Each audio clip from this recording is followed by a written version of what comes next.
Production of the students and staff at Lubbock ISD TV. Blitzer runs the middle. Bozeman, he's still fast. He's at the 10, the 5, touchdown. First and 10, Estacado. Here's Bobby Ross straight up through the middle. He's out in the open. Here he goes up the far side.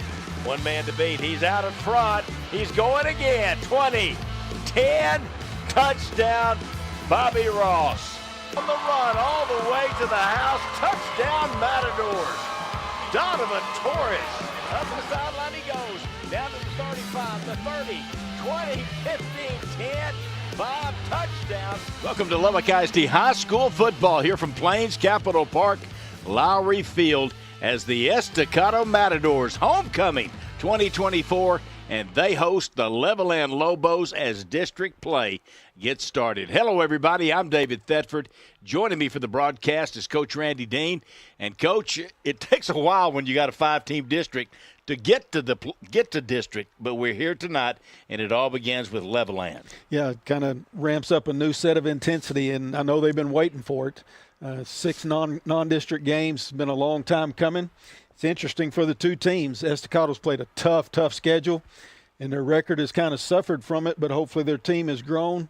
Levelland, on the other hand, not such a tough schedule, but they've won 4, so their confidence is higher probably than it's been in years. Levelland Lobos 4-2 coming in here tonight, and the Estacado Matadors 2-4, but a huge win over the Andrews Mustangs in Andrews their last time out, and really played well, especially the second half. Yeah, I know they're excited about getting that win in that last game. A little bit of a boost heading into this district contest tonight. I'm sure they'll be ready to go. Let's take a look at some of the players tonight. And first off, we'll start with the visiting team, the Levelland Lobos, and they've always had good athletes and over at Levelland, really good athletic programs, and that's still true.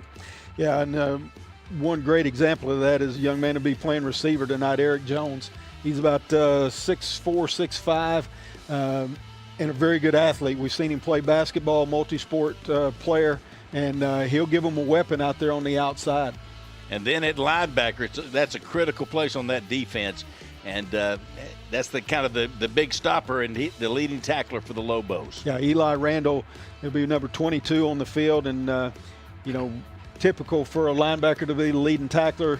And if you don't, that probably says something about your team. Well, they've got one. He's a guy that can run to the football and make tackles.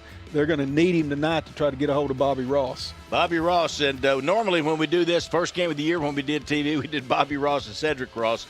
They're still the story, but we highlight some other folks, and Donovan Torres is one of those guys, Coach, that can play all over the field, offense and defense. Yeah, just one of those guys. He's a football player. You could probably put him at any position. And number one, I bet he would know what to do. And number two, he'd do it very well. He plays free safety on defense. He'll line up at receiver some on offense. But just a guy that understands the game, plays so hard. He's really a great competitor. And then Vershandrick Smith. This is a sophomore now. He started last year as a freshman. He's a big, strong guy and a great attitude. And it'd be nice to have him for 4 years in your offensive line. Yeah, I wonder if they don't. They ought to nickname him Man Mountain Mike, because he is a big young man. 6'3", 330 as a sophomore. And even more than that, he's pretty athletic for a guy that big. And it's going to be interesting to see as he gets junior and senior year just how much interest gets shown in him at the next level. Because one thing you can't teach is size. 6'3", 330, He's already got that part of it.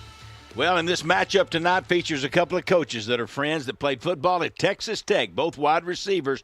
Eric Ward a little bit younger, but both had over 30 touchdown catches between each one of them, and just doing a tremendous job, and they really like each other. And I told Eric Ward today at lunch, all friendships off tonight, and he agreed. And I'm sure Lau Leong feels the same way for tonight. But, yeah, it's a pretty neat story of how Eric came in right behind Lau Leong and actually backed him up for a year and then took over in the receiving department. Both of them highly successful at Texas Tech. Excellent players, and hopefully going to be excellent coaches when it's all said and done. Eric Ward in his first year as a head coach here at Estacado. Going to be fun tonight, homecoming for Estacado. You'll want to stay tuned. The Matadors and the Lobos getting set to kick it off right after this. And you're watching Estacado football on LISD TV. Let's go.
Park, Lowry Field, the Estacado Matadors and the Levelland Lobos getting set to kick off district play in District 2-4A Division II.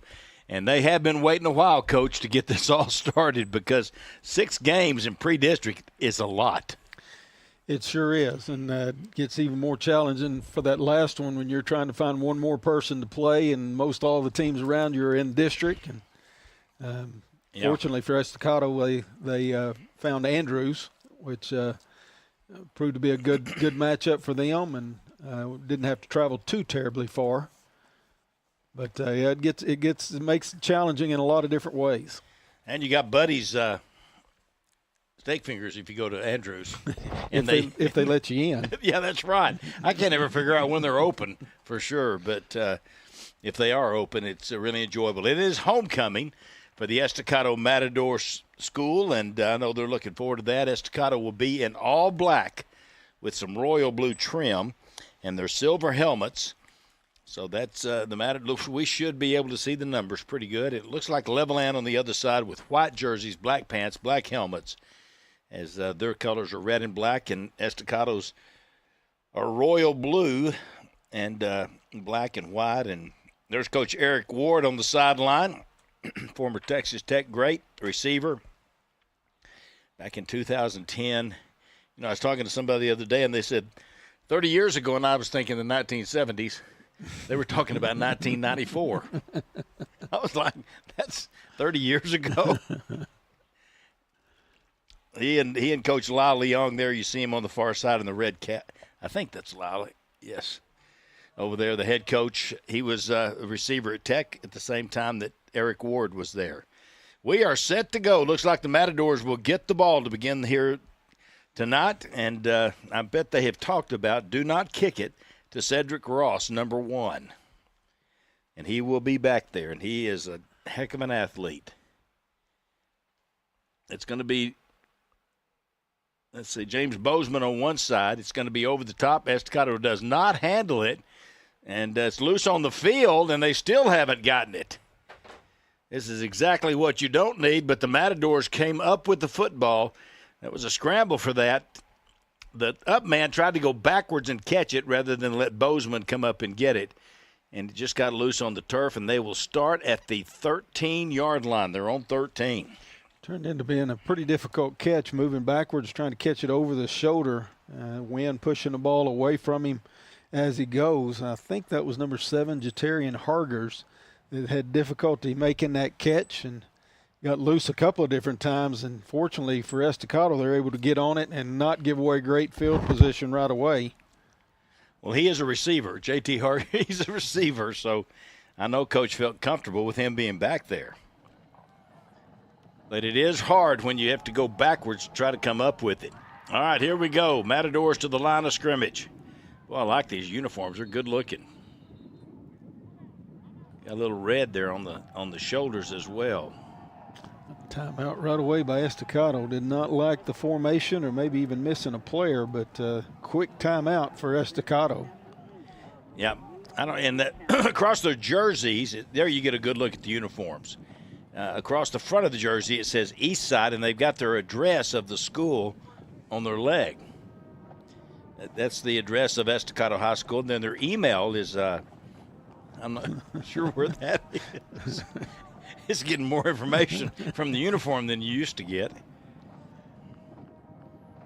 There you see the Matadors. That offensive front, Jacob Delgado. He's on the front. DeCarry Boyd, right tackle. Julian Cuevas, left guard. Gavin Trevino is the center. He's number 68. Imani Drain is the right guard. And Bashandrick is the left tackle. Smith, he's a big young man. Here the Matadors come. I know they're going to try to run the ball here tonight against this Lobo defense. They come out right away in their single wing formation, basically. Donovan Torres being the quarterback.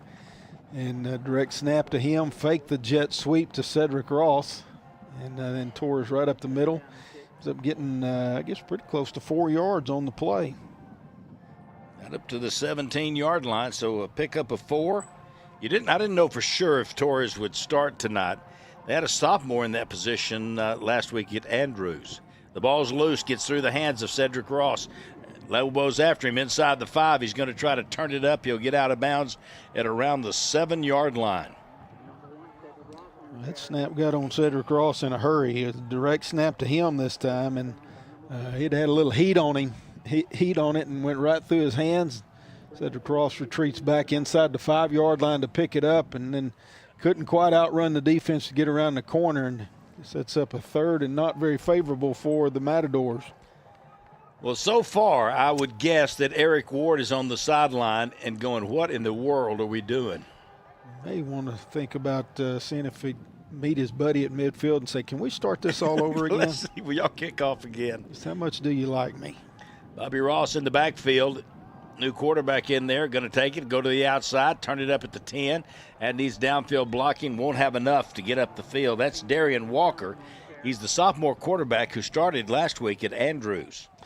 Get about 10 on that sprint out that time. He didn't waste much time. It was a pass play, probably run-pass option right here, but he pulls it down quickly with the decision to go run, get as much positive yardage as he can. Just too far to go. 3rd and 17. Tough to pick that up, and unable to do so. And so it's going to force punting situation here for Estacado. Hargers was blocking on the outside, but he had like 8 people to block, and he only could get 1. Low snap, going to be picked up and punted away. Back punting is Xavier Lucio. Comes across midfield, now rolls straight sideways to the Estacado sideline and out of bounds at around the 47-yard line. And that's where they'll take over. Actually, a pretty good punt that time. Yeah. Good distance on it, into the wind.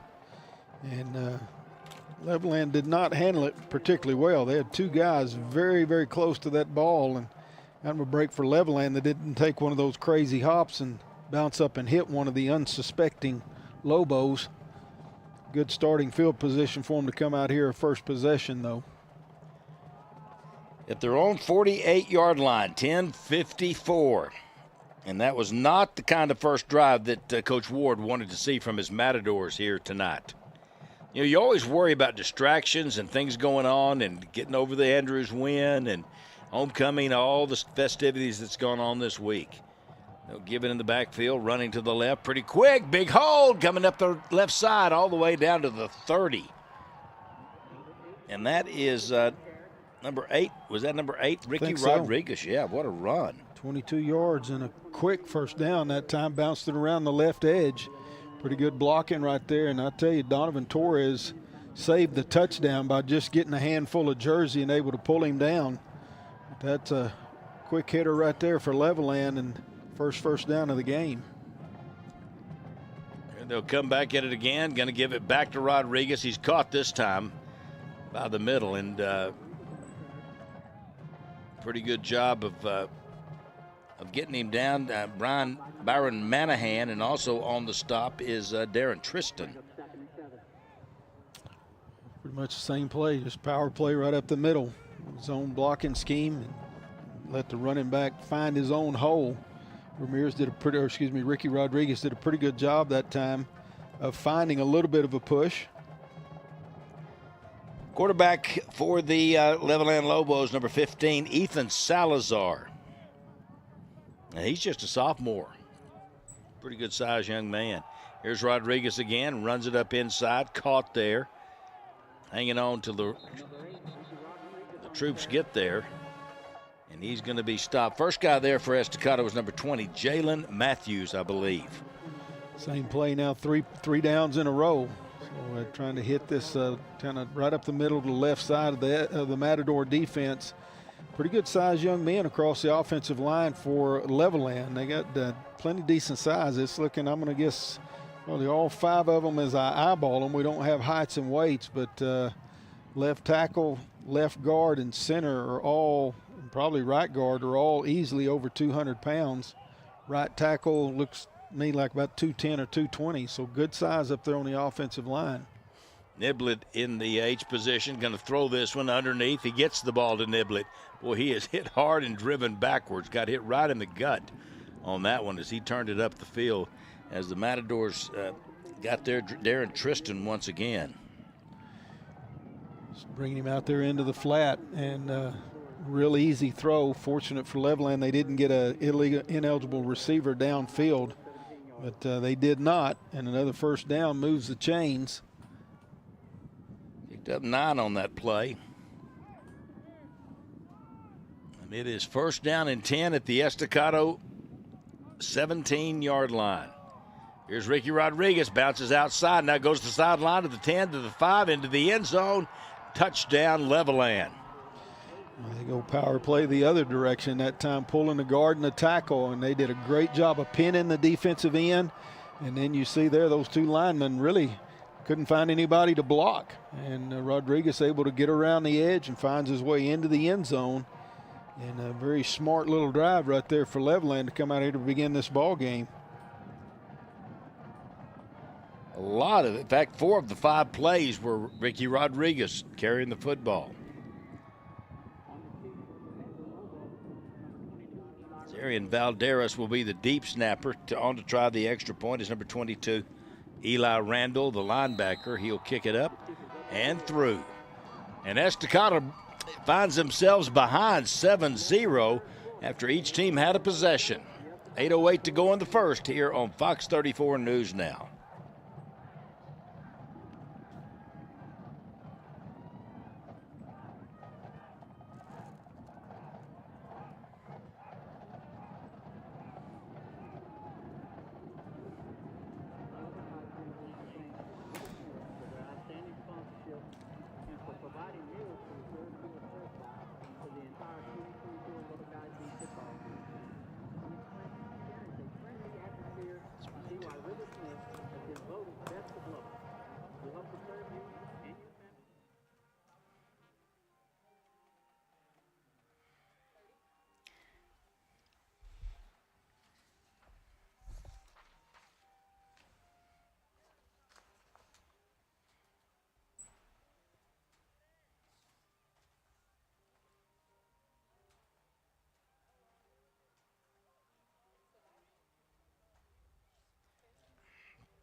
(7-0) Levelland with their first possession of the ball game. They started in a good position. Only took 2:46 to get in. 5 plays, 52 yards. And the payoff there by number 8, Ricky Rodriguez, the senior running back. Here's the kickoff. Estacado had trouble last time. This time they'll let it go back to Bozeman. He's just inside the 10. Now he is fast. Here they go up the far side. Steps inside now down to the sideline. Can he get by? He does. Can he outrun the angle? He can't. But what a return by the Estacado Matadors. Coach, this is just like the Andrews game last week, except it didn't go all the way for the touchdown. Cedric Ross last week took it right down the field for a touchdown after Andrews has scored, and now Bozeman almost does it. That's a good answer right there for the Matadors. That kick carried a little further probably than Levelland wanted it to. Got all the way back to the deep return man, and you'll see right here he gets an alley, and boy, he hits it and gets to full speed in a hurry, and that's got to be a nightmare for number 3. You mean I'm the last guy between him and the goal line? Yeah, he was able to slow him up, and then the guys had the angle on him. Here the ball pops out. Nope, here coming back this way, Cedric Ross. He's got the angle to the 15, the 10, the 5. Touchdown. No flags. Everything looks good. Touchdown. Estacado Matadors, Cedric Ross. Very fortunate right there. Bobby Ross had about a 7-yard gain, and the ball popped loose. Went straight backwards. You're going to see it here. Good tough run by Bobby Ross. Not anything we're not used to seeing right here, but you'll see the ball come out. Good job stripping it, pulling it away from him. Goes backwards almost to the original line of scrimmage, and Cedric Ross very alertly picks it up, and then just that speed to be able to get all the way across the field into the end zone. Big break right there, and good teams make their own breaks, so maybe that's a good omen for Estacado the rest of the way. How about that play? Cedric Ross, you know, you just be alert, and a lot of good things can happen to you, and that's what he did. Matador's going to go for 2. Stacked up in the middle, not going to be able to get loose. That's Donovan Torres. So the try for 2 is no good. 7-6, our new score Levelland with a 1-point lead on Estacado, 7:43 to go here in the first on Fox 34 News Now.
I noticed last week, and I didn't say it at the luncheon today, but it's the first time I've ever seen it. In the Andrews Estacado game last week at Andrews, neither team ever tried to kick an extra point.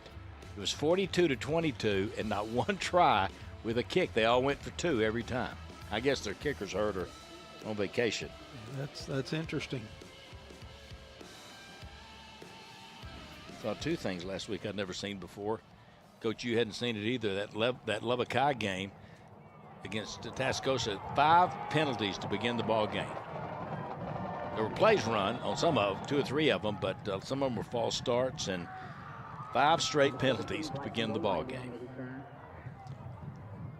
Good coverage that time by the Estacado kickoff team. Bryson Golightly on the return for Levelland, but good job of just staying out there in contained position, get back in there to tackle Golightly, 31-yard line.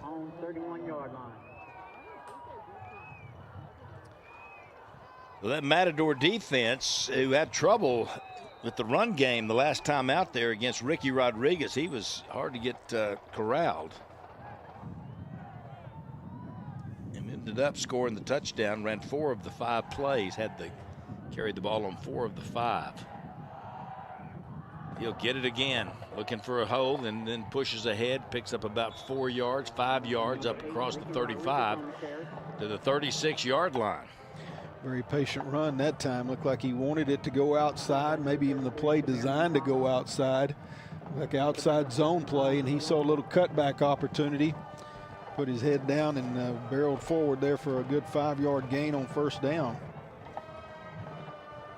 Pretty good push after he was hit. The Matadors are hard to push because they're really big and strong. Here they're going to throw it, fake the run, got a man open down the sideline, caught at the 40, right up the sideline, all the way to the 10, to the 5, touchdown Levelland. Caught him out at the 3-yard line. All right, stepped on the sideline.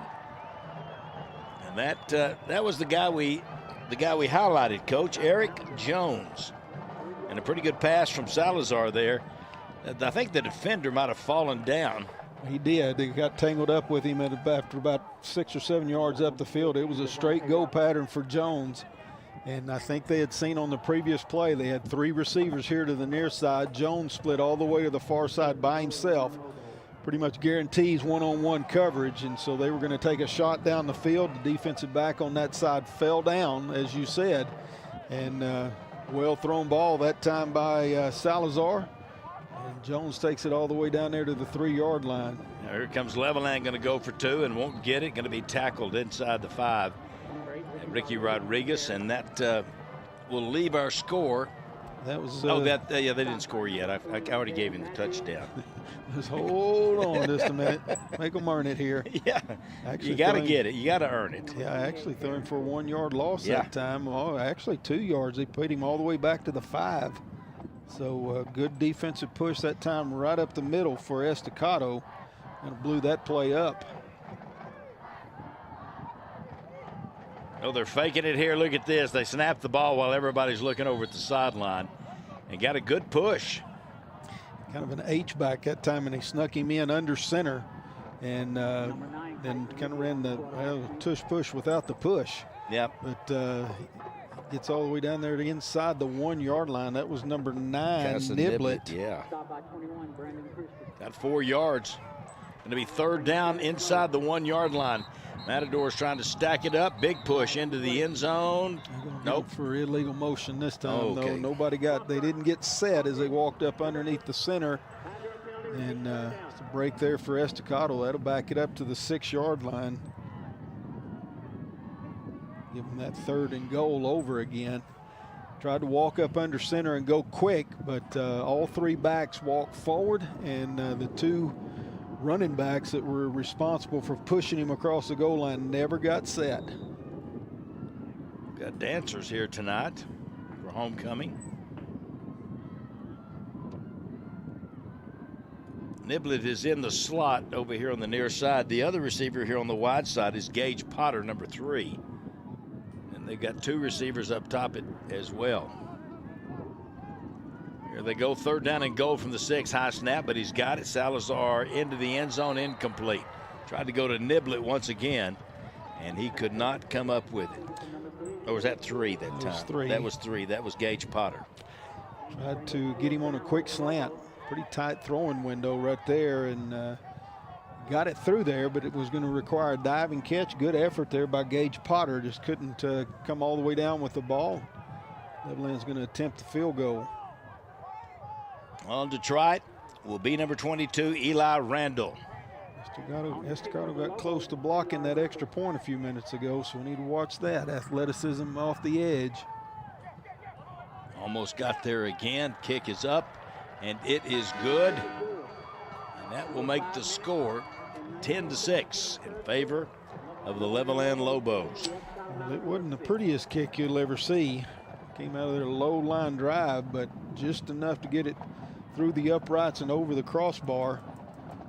Good job there by the Estacado defense to turn them away whenever they had 1st and goal from the 3 and to make them walk away with just a field goal. Hopefully that'll build a little confidence in the Estacado defense. 23-yard field goal, coach. Is that what you had it marked at? Snap from the 6. Yeah, Yep, that'd be about 13. right. And then 10 more.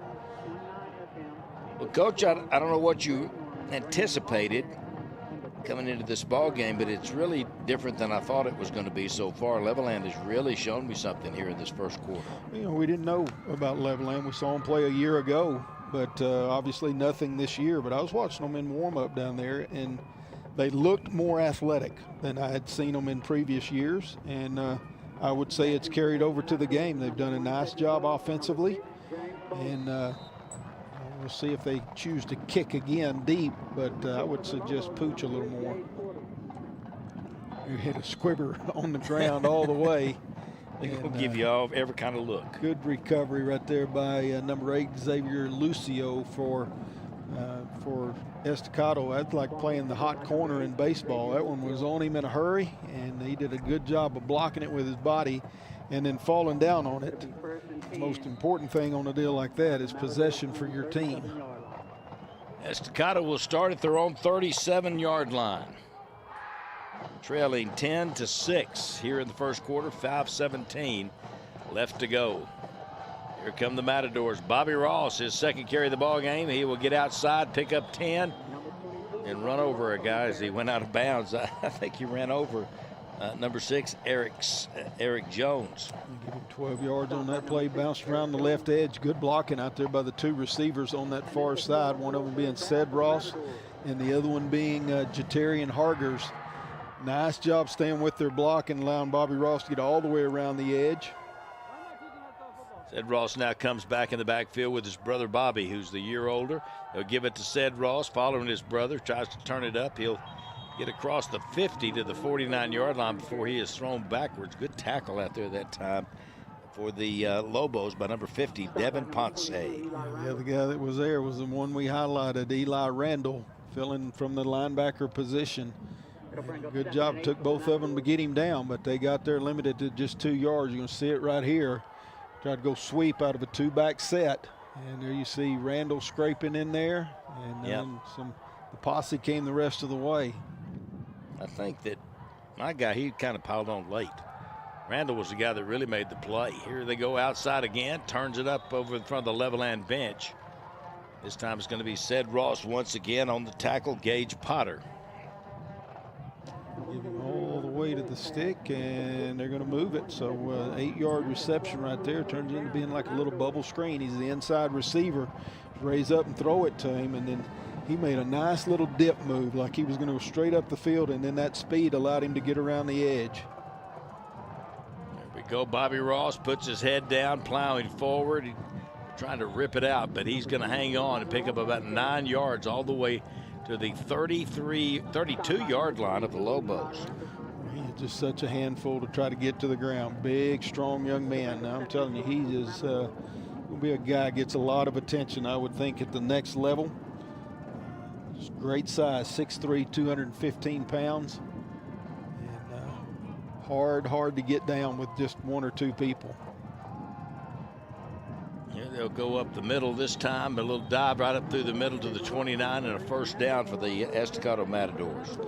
I like this set for Estacado where they put both of the 2 Rosses in the backfield, and that's a double-edged sword right there. You got the speed of Cedric Ross and the power of Bobby Ross. They go left side once again. Levelland's able to rally to it and get down Bobby Ross. Sweet play around the left side. There's Randall again, stepping in there, making a good tackle. Went down low around the knees to get him down. Good solid tackle. Picked up 1 on the play for Bobby Ross. Cedric Ross coming over here to the wide side of the field. He's going to be the middle receiver of the 3-receiver package over here. 1 up top. That's Hargers up top. On the turn, give it to Bozeman. Hit in the backfield. Ball comes out.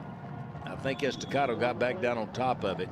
That was a big hit on Bozeman. It was. They got penetration right away. We're going to see it here on the replay. That's number 66 that came through there. I believe 66. May have been 62, but got through there in a hurry and made contact just about the mesh point, knocked it away from Bozeman. Fortunate that the quarterback was able to dive back on the football and maintain possession. They're down in 12 for Estacado. Gonna throw it outside, has a man caught, diving forward to the 25-yard line. On the reception that time is Xavier Lucio. Good play call right there. Try to get about half of that yardage on 3rd down, so you set up a more manageable 4th down. Obviously, it's a go-for-it situation right here. Bobby Ross coming back in. You'll see here, quarterback Walker just raises up, throws it to that most inside receiver on a quick hitch pattern. And then a good job of turning right straight up the field by Lucio to get a yard or 2 extra. Here's a big 4th down for Estacado. Bobby Ross lead now whistle. Boy, lots of penetration that time from Levelland. Levelland got a timeout right before the ball was snapped, and they know this is a big play as well. So then trying to get a stop here. 1:37 to go here in the first quarter. 10-6. The Lobos lead the Matadors here on homecoming. Lots of people involved. Pretty good crowd on both sides, from Levelland on the far side, the east side, and Estacado with a lot of people here celebrating homecoming and enjoying the night. Great weather here for football.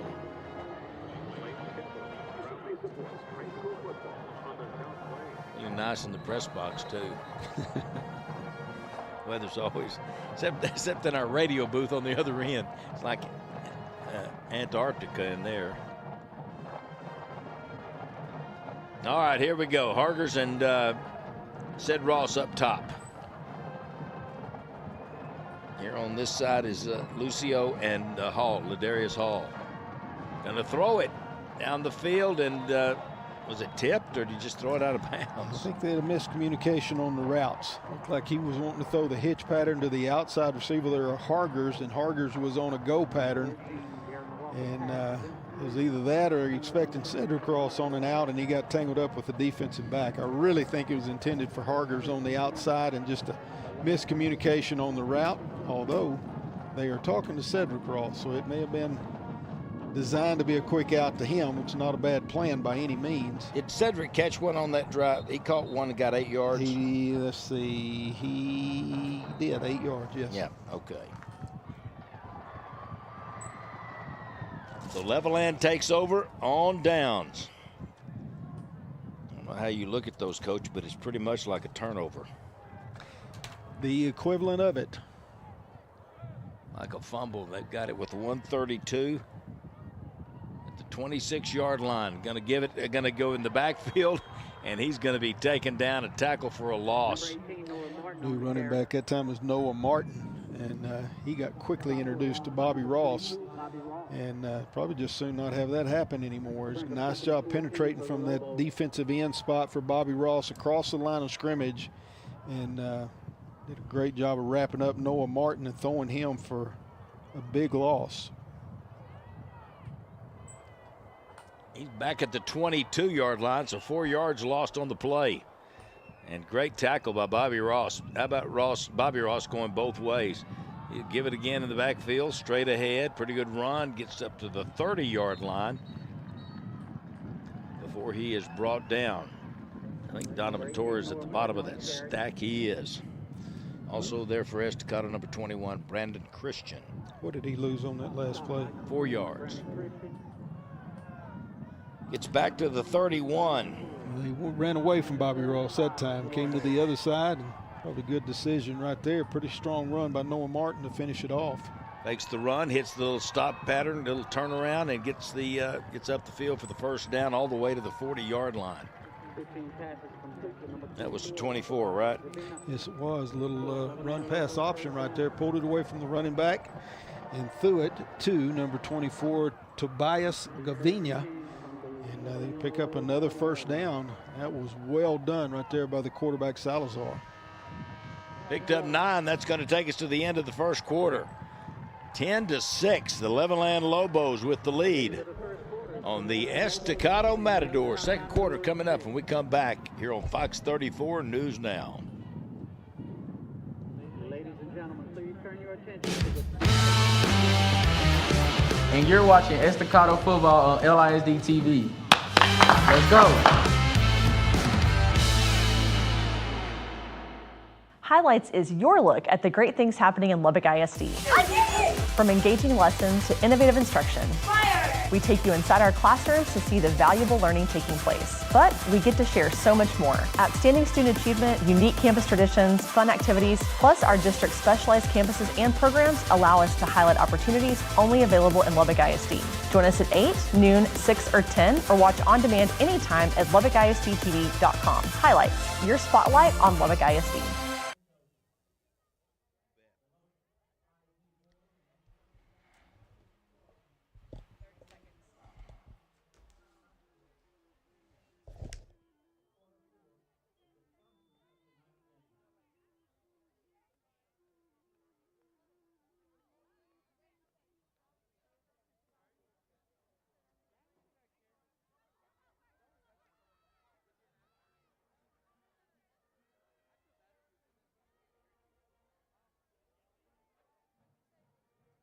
Second quarter ready to get going here.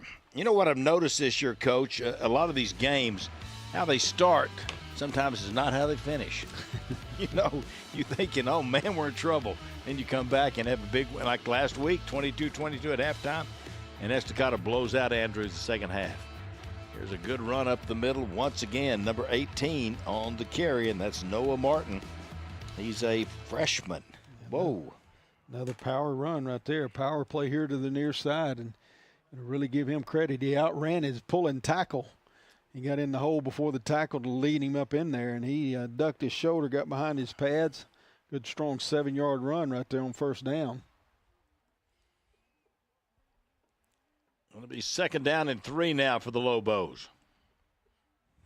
High snap. There he goes again. Big run again. Breaks it into the secondary and will be pulled down at around the 40-yard line.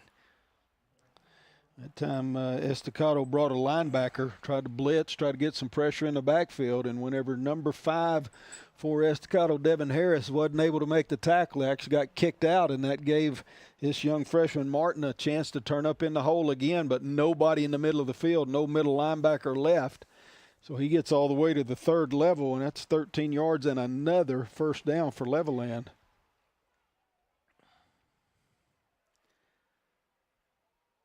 Here he goes again, pushing straight ahead for about 5, Coach.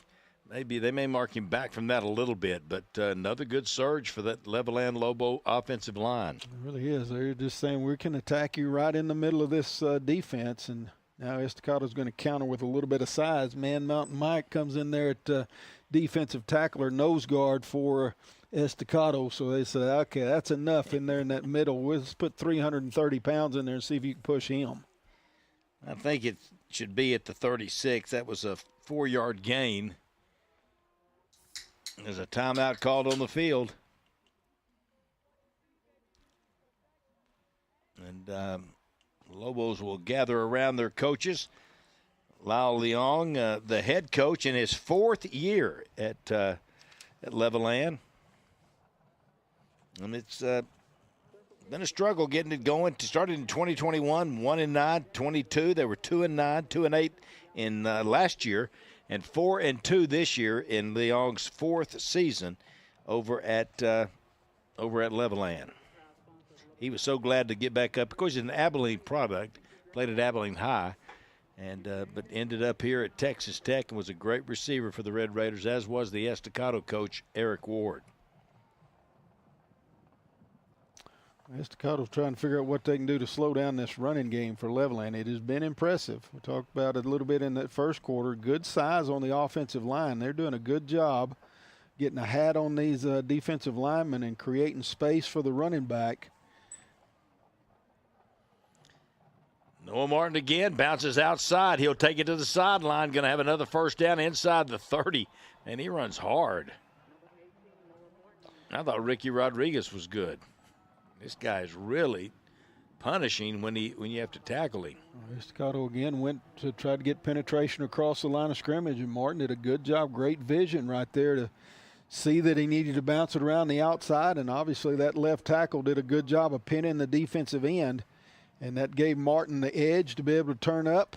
And well, I tell you what, he runs hard to finish these runs too. Gets behind his pads well, and another big gainer. And Levelland just continues to be impressive on offense.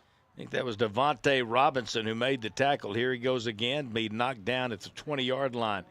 This time, Rashandrick Smith is there along with Devin Harris to team up on the tackle. When they find something they like, Levelland, they give it to him every play. Here comes Rodriguez back in the ball game, and the freshman says, hey, I'm the one that got us down here. Now you're going to take me out when it's payday. Yeah, Coach Leon said, if it ain't broke, I'm we'll try to fix it. We're just going to run that play again.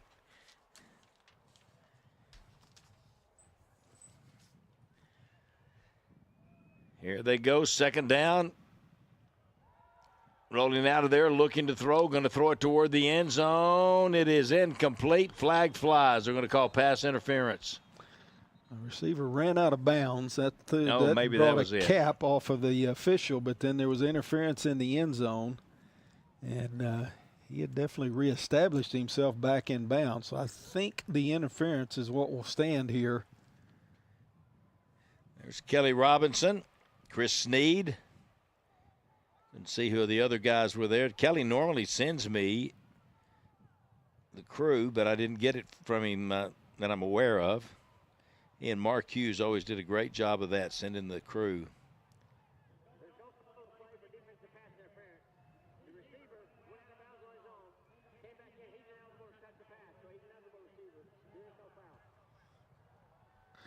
Just turns into an incomplete pass. So the ball is at the 20. And it's going to be third down from right there, and they need about 6 yards to pick up the first. The Estacado defense needs to buckle down right here.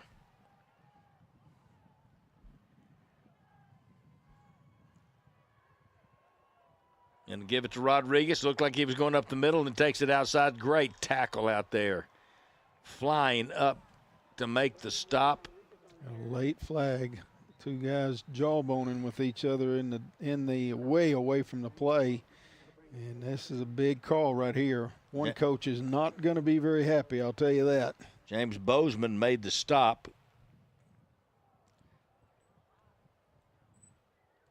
Bozeman's number 6 for the Matadors.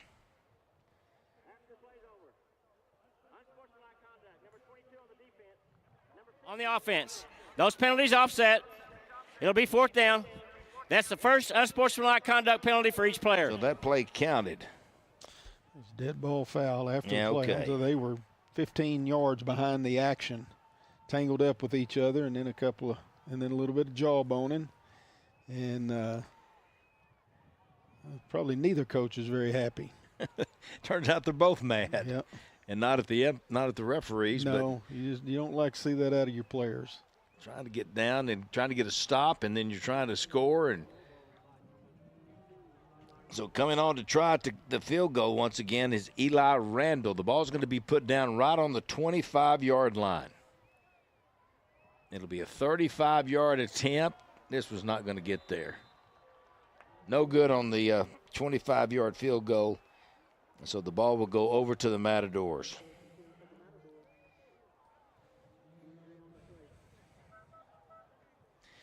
We'll take a timeout. We have a player down for the Matadors. We'll check on him and get back to you. 10-6 the score. The Estacado Matadors trail the Levelland Lobos.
All right, welcome back. You can see the injured player being helped off the field for the Matadors. That's number 20, and that's Jalen Matthews. He's a junior linebacker and not putting any weight on that left foot and leg. Get a good look there at the head trainer, Todd Faison. He's really good over at Estacado. They've been blessed through the years with the great trainers, and he's another one that's just takes care of all sports. Has some help with student trainers and those kinds of things, but Todd is pretty much involved everywhere. So Estacado has it now, 8:41 left to go here in the first half. Here's a big run coming out to the outside, gets a block, now puts his head down, gets across the 30. And we'll have a first down for the Matador. Bobby Ross with the carry. Give him 10 yards right on the money. They had him back there in the pistol formation. And turn and hand it to him. Gives him a lot of options. You see here, bend it all the way back to the left. Big hole right there. He's able to get away from one tackler and then finish the run hard right out of bounds right at the 30-yard line. And go right back to the pistol formation again. Randall, Eli Randall was the guy that made the stop. Here's the give again. Stiff arm in the backfield. Now turns it up. 35-40. Still going. 45-50 and out of bounds near midfield. They may mark him just short at the 49 of the Matadors, but another good run by Bobby Ross. Pretty much same play, same result that time. And a good job blocking out here on the near side by this wide receiver for Estacado. And that's number 7, Hargers. Just did a great job of maintaining contact with the defensive back, gave Ross a little extra yardage up the sideline. Here they go again, straight ahead this time, and not much there. Cedric Ross on the carry, and there just wasn't any room to move around in. I'd run a little lead play that time. Two-back set, hand it to Cedric Ross with the intention of following Bobby Ross right up the middle, but good job by the interior part of the defense of the Lobos. Stacked that one up for very short gain. Going to be 2nd down and 9 now for Estacado. They need to go get a score. Of course, if they can go get a touchdown, they'll have the lead. Quick little, overthrew it. Passing game has really not been the forte for the Matadors. You got right those now. Great running backs. Don't need a lot out of the passing game, but right there is one they would like to get completed. 5-yard hitch pattern coming off of that run-pass option. It's one-on-one coverage. And that one just sailed on Darian Walker over the head of Hargers. Sits up now 3rd and long. In fact, last week they only had 3 completions in the game against Andrews. Andrews only had 2. Here's Ross. I see what you mean, Coach. Let's give it to 22. And 4 says for Levelland, quit giving it to 22. Sean Landrum, he took the brunt of that hit. You get him tackled or pushed out of bounds, whichever one you want to call it. Try not to get hurt. Exactly. I'm glad the sideline was there, but sets up another big 4th down. 45 of Levelland as he picked up 5 yards on that last carry.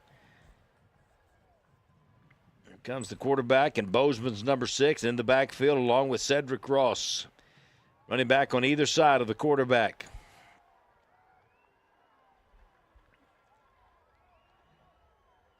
Two receivers up top, one over here to the near side.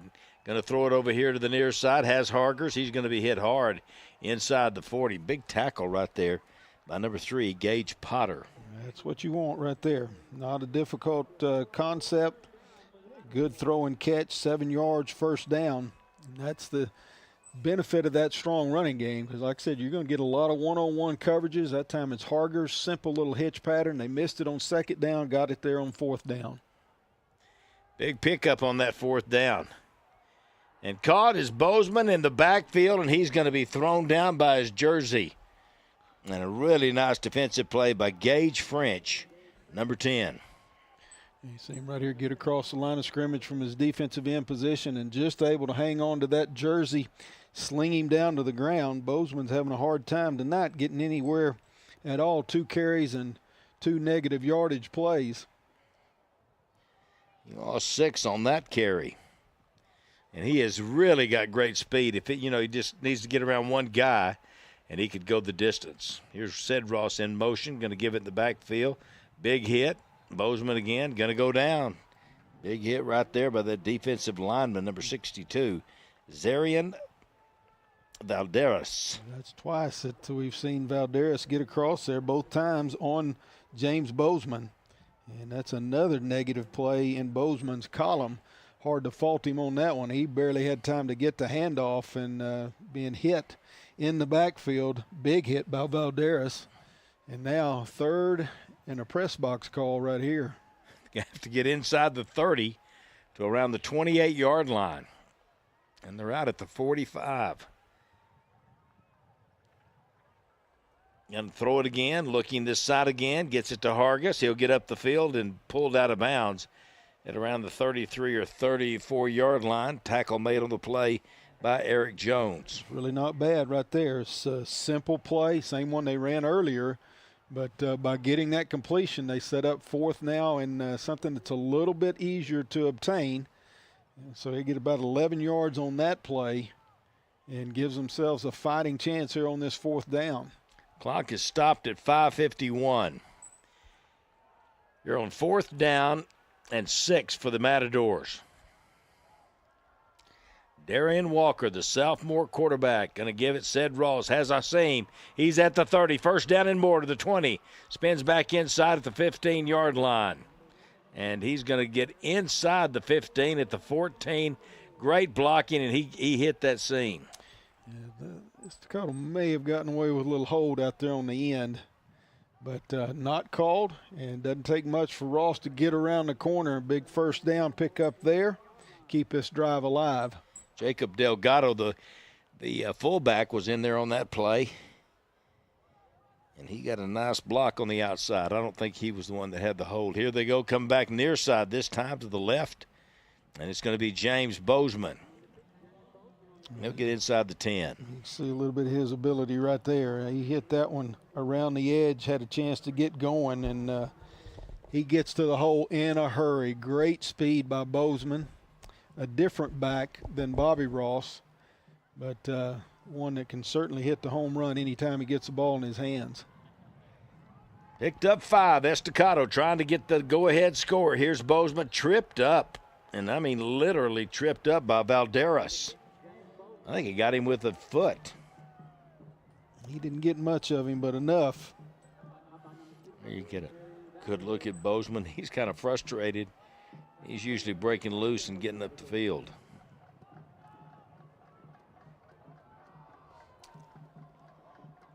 Loss of 2 on the play.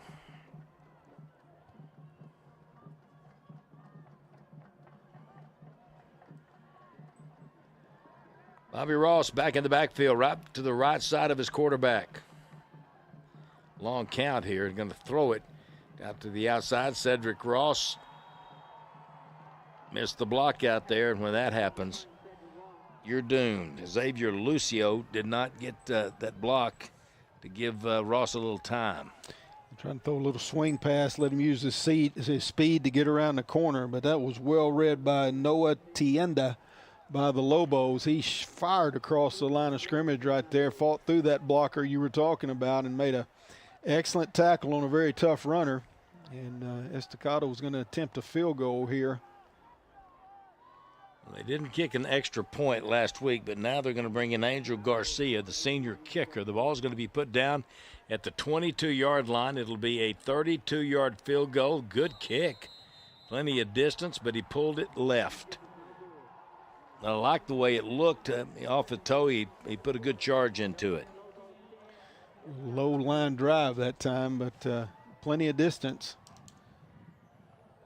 So Estacado with a nice drive, but comes up empty. And Levelland kind of dodged one a little bit right there. Well, they both, the last two, the drive for Levelland ended up in a field goal that was no good from 35, and here for the Estacado Matadors, no good from 32 yards out. There you see Rashandrick Smith. He's not going to line up against him all day long, and he's just a sophomore. Take a wind sprint to get around him. I hate to play him as a senior. Levelland, plenty of time, 3:15 left here in the first half of the ball game. They've got it at the 20-yard line. Going to throw one over to the outside, has a man, caught, great defense, good tackle. Ball completed out there to number 1, Caden Brogdon, and Raydon Sanders right there on the stop. Sanders did a nice job. He's actually covering the outside receiver, but he saw the ball in the air, released away from him, and came up and made a real nice tackle in the open field. And did stay in bounds, so the clock will continue running here, but that one had a chance. They were hoping to be able to catch it and turn up the field and get to 6-7 yards, but Sanders with that open field tackle. And they're back to the ground game, and a pretty good push. Going to be close to the first down. The whole crowd goes out of bounds on the far side of the field. A lot of Matadors there. And that was, once again, Ricky Rodriguez on the carry. If they gave him enough, he's right at the line. Yeah, they should move the chains right there. So another first down for Levelland. They go right back to that power running game.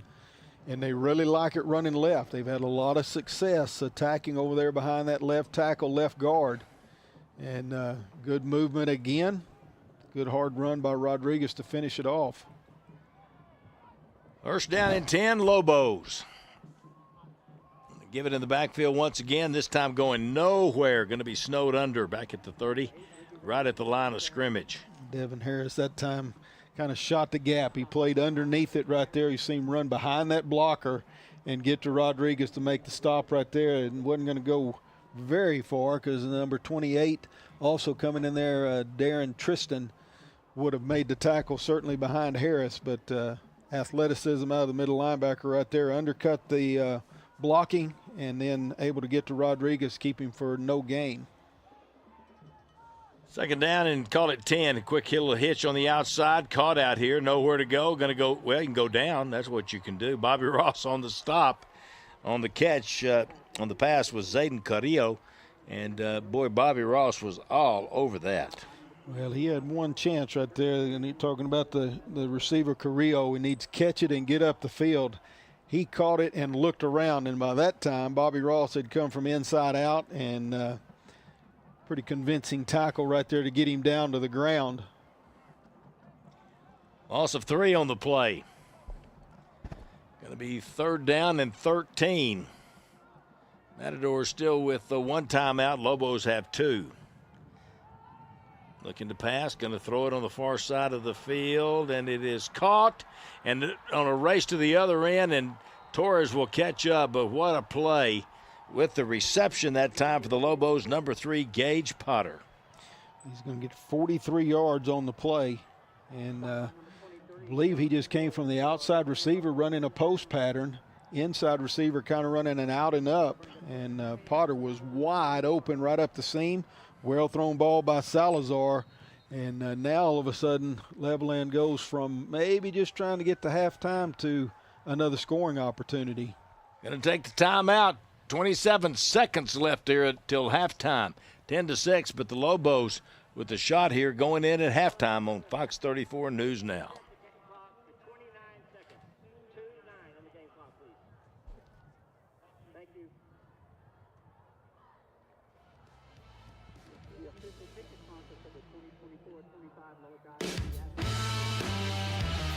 Proud supporter of the Estacado High School Matadors and all Lubbock ISD schools.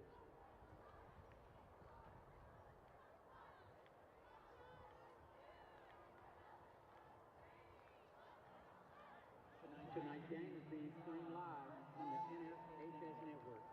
The game is also being replayed on Lubbock ISD TV Saturday and Sunday at 6 p.m. on Optimum Channel 12.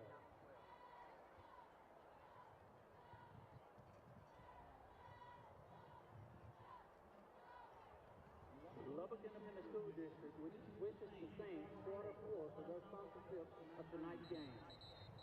The tremendous show of support for the coaches and athletes, as well as to the administration, faculty, and employees of Lubbock ISD. All right, they put a couple of seconds back on the clock, 29 seconds.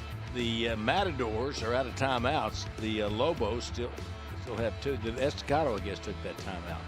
Yeah, they did. Wanted to regroup after that long pass play.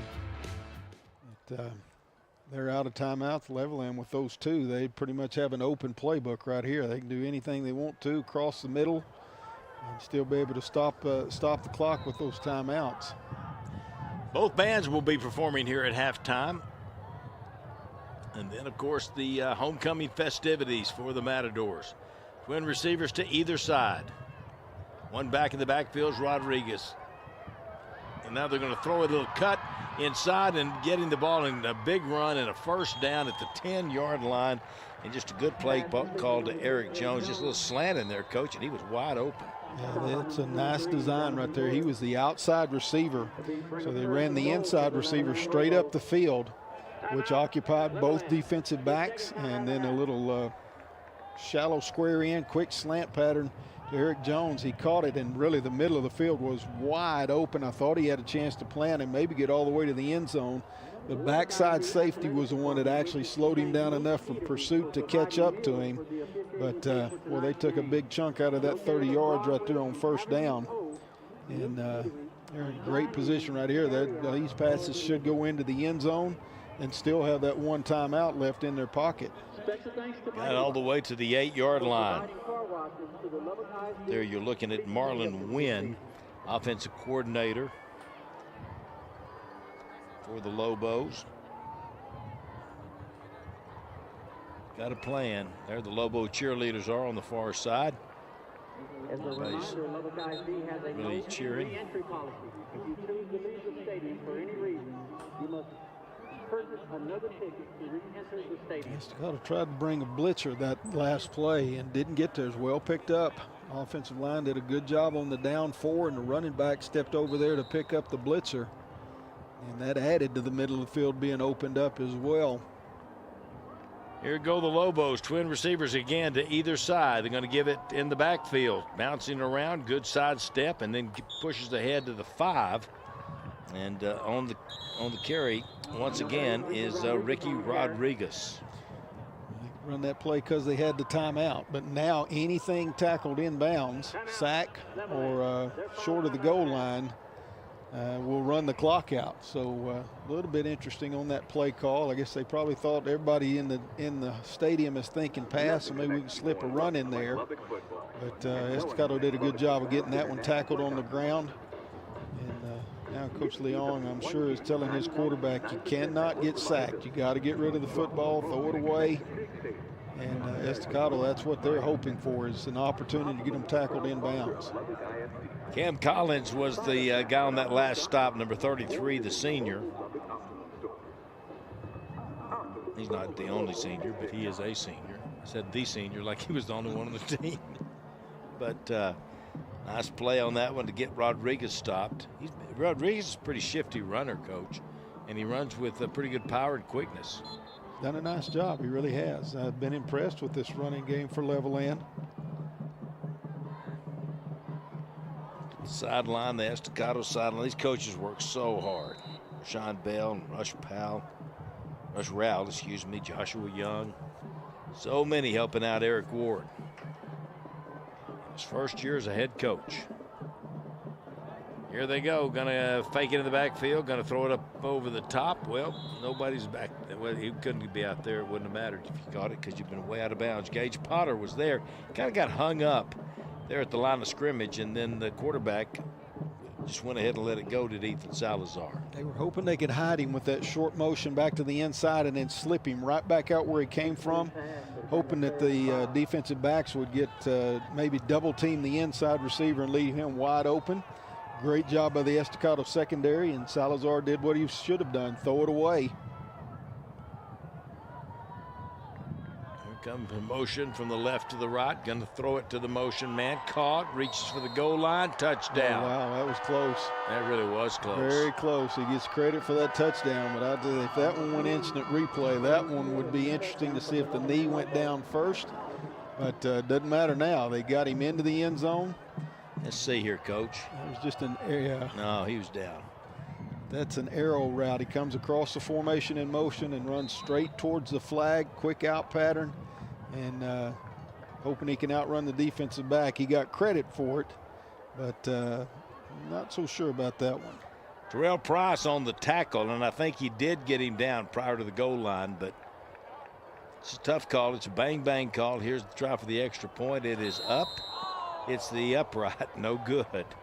I tell you, extra points have become a real deal here lately. Hard to come by. Here's another look at it, Coach. Let's see here. Slow-mo. Knee is down. Yeah, he's definitely short of the goal line. It's a good job coming up making the tackle right there, but Terrell Price for Estacado. And that's points that probably should not be on the board, but nothing you can do about it now. Exactly right. 16-6, our new score. Fans will be performing. I'm sure they'll put 28 minutes. I've got the halftime, what it looks like.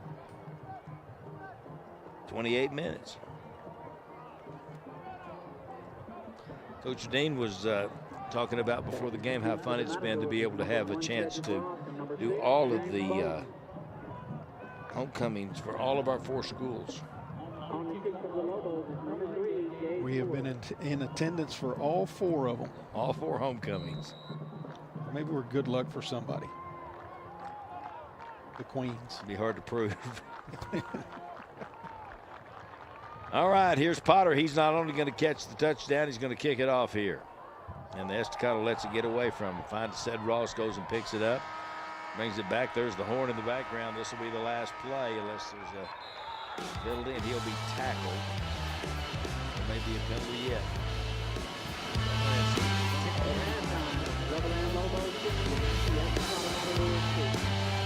Halftime. The Matadors. Ced Ross gets that helmet off. Got a pull it together and get it going. 16-6, 10-point lead, Coach, by the Lobos. Impressive first half for Levelland. They really played well. Estacado's done some things, moved the ball a little bit. But a little regrouping needs to take place in there in the Matador locker room. And number one thing, I think just go back in there and kind of regroup, get their chin up, and know that they got a very explosive football team. This is a long way from being over with. They'll get themselves back in the game. There you get a great look right there at Coach Ward. Talking these guys up, coaching them up. And I think he's talking to Bozeman. Bozeman's had a tough first half. And Coach, you'll give his numbers later, but he was having trouble getting any positive yardage. It's not much of a chance. Every time they tried to hand it to him, that big old number 62 for Levelland was almost like he knew the play and beat him to the handoff point. It's been a tough first half for Bozeman, and that's a good job right there by Coach Ward. You know what he's telling him is, hey, pick your head up, go make the next play. You can't do anything about what's behind. Let's go play forward. I love that. We got really, really blessed with good coaches here in football, pretty much all the sports, but we're just talking about football right now, and our 4 head coaches here at Lubbock ISD are outstanding. And there's a very good example of it. You could be screaming at him headed up to the locker room. He's not. All right, the Levelland Lobos marching band onto the field now. It looks like it's just going to be the band. I don't think they've got a bunch of props to put out there to demonstrate, but looking forward to the Estacado halftime show, what they're going to do for homecoming. 16-6, Lobos lead the Matadors. We'll be back. Stay tuned. There'll be a lot of good stuff on here at halftime. We'll be back with stats and some highlights later on before the start of the second half here on Fox 34 News Now. You're watching Matador football on Lubbock ISD TV. Please welcome to the field your award-winning Lobo band from Levelland.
This production is powered by the students and staff of Lubbock ISD TV.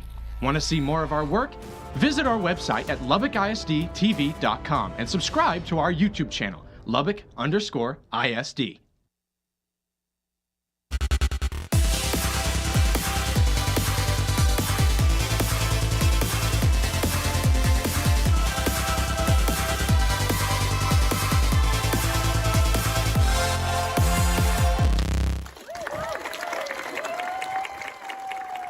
Welcome to Highlights. I'm Erin Gregg, joined by our production team of Lubbock ISD TV students.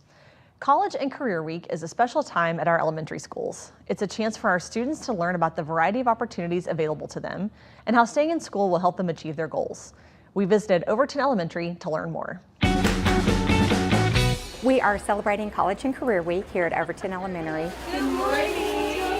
And we've seen cheerleaders, and we've seen the horse, and we've seen the mascot. Were you surprised when you kind of walked up to school and there's a horse on the front yard? Yeah, it's the mascot horse. Oh, masquerader. They're over here at Overton to celebrate Texas Tech University. Just encouraging kids that it's never too early to think about what their post-secondary plan is, whether that's a 4-year university like Texas Tech, who came this morning, or a 2-year associate's degree, the military, possibly learning a trade, even through our ATC, and just to think about setting their goals early on so they can then stay in school and get a path to work towards those dreams. I want to go to Texas Tech when I'm older. Very cool. What do you want to do? I want to be a dentist. I want to be on the SWAT team. How do you think going to school is going to help you become on the SWAT team? I could learn how to protect people like I do with my family. We actually are hosting our annual career day on Thursday, and it's one of my favorite parts of our college and career week. And basically, students get to rotate through stations, which are manned by various professionals in our community representing different trades and vocations, and they can hopefully envision themselves in those roles someday. I want to be an astronomer because I like space. When I grow up, I want to become a nurse. How do you think going to school is going to help you become a nurse? Because learning and like studying it, we learn about dentists in our classroom, and then we also learn that we could be whatever we want to. How do you think going to school will help you become an astronomer? Just learn space. Learn space. Chad Haskins is with us in the studio today. Chad is our coordinator in advanced academics, and today we're talking about the upcoming open houses for our magnet and specialty campuses. So Chad, thanks for being with us. No, thank you, Erin. Appreciate it. Of course. So every year about this time, our middle and high school campuses have open houses for their programming. And so tell us about what families can expect when they attend these events. All right. Well, our campuses are set up to showcase what the programs they offer on those campuses, then let students see what the culture of the campus is, what opportunities they have at that campus. And so these are just opportunities for students to come and explore. So. Absolutely, and what a great way to just get a real peek inside, right? Because there's only so many things you can see on the website and on social media, right? But it's a great way to go interact with the staff and really see in person what the school is all about. So sometimes we get asked, why don't you have the same program at every campus? We do have a lot of variety in the district, and so tell us a little bit about what that's all about. Right. So we just want to offer as much variety as we can for students so that they can find their niche or what their passions are and dive deeper into those different avenues. For example, we have at Coronado High School, we have the IB Career Prep program, and so that program is designed for students looking to explore options that they have in their future.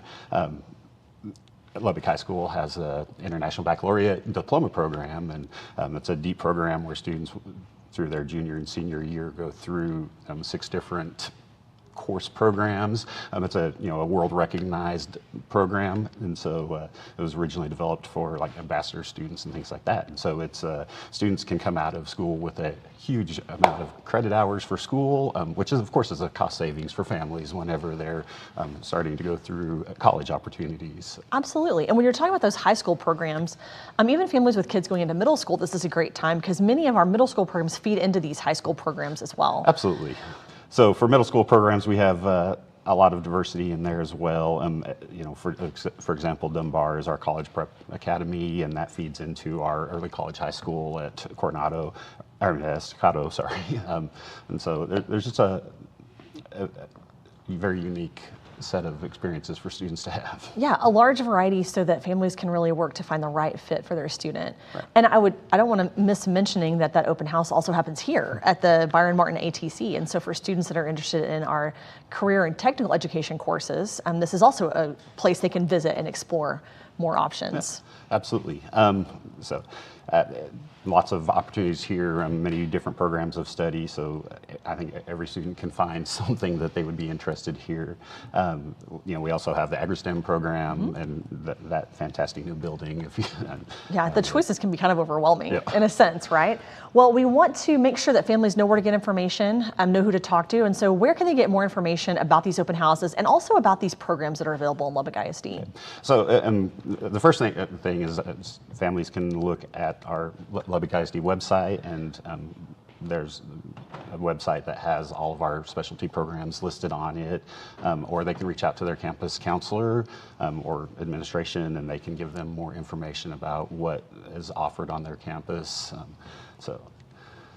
Yeah, just a lot of great resources, and we want to tell them they can visit as many campuses as they want in the open houses and really see what all's out there. Yeah, well, we intentionally have those scheduled on different nights just for that reason. That we don't have competition between campuses. Exactly, exactly. Awesome. Well, Chad, thanks for sharing that information with us, and we look forward to having you back on Highlights again soon. Absolutely. Thank you, Erin. Of course. Now let's go on location with Ivan Monterez. Thanks, Erin.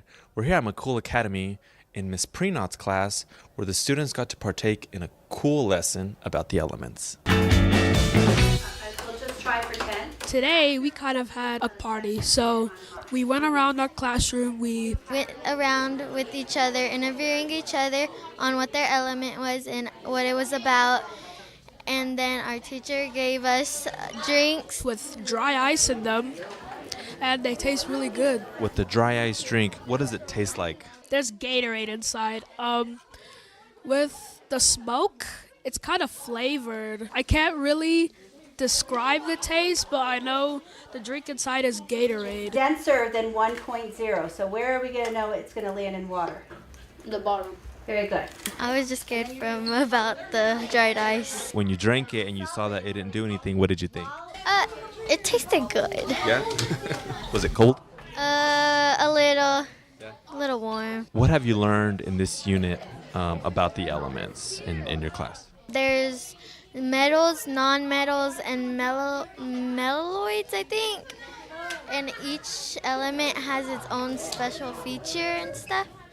And there's a lot of elements in the periodic table. Something I've learned is that the periodic table has 116 elements. Something else I learned is that there's 4 types of elements. There's metals, non-metals, metalloids, and rare earth metals. Which is your favorite of the periodic table? I've got 3. There's gold, there's diamond, and there's tungsten. Can you describe why you like those?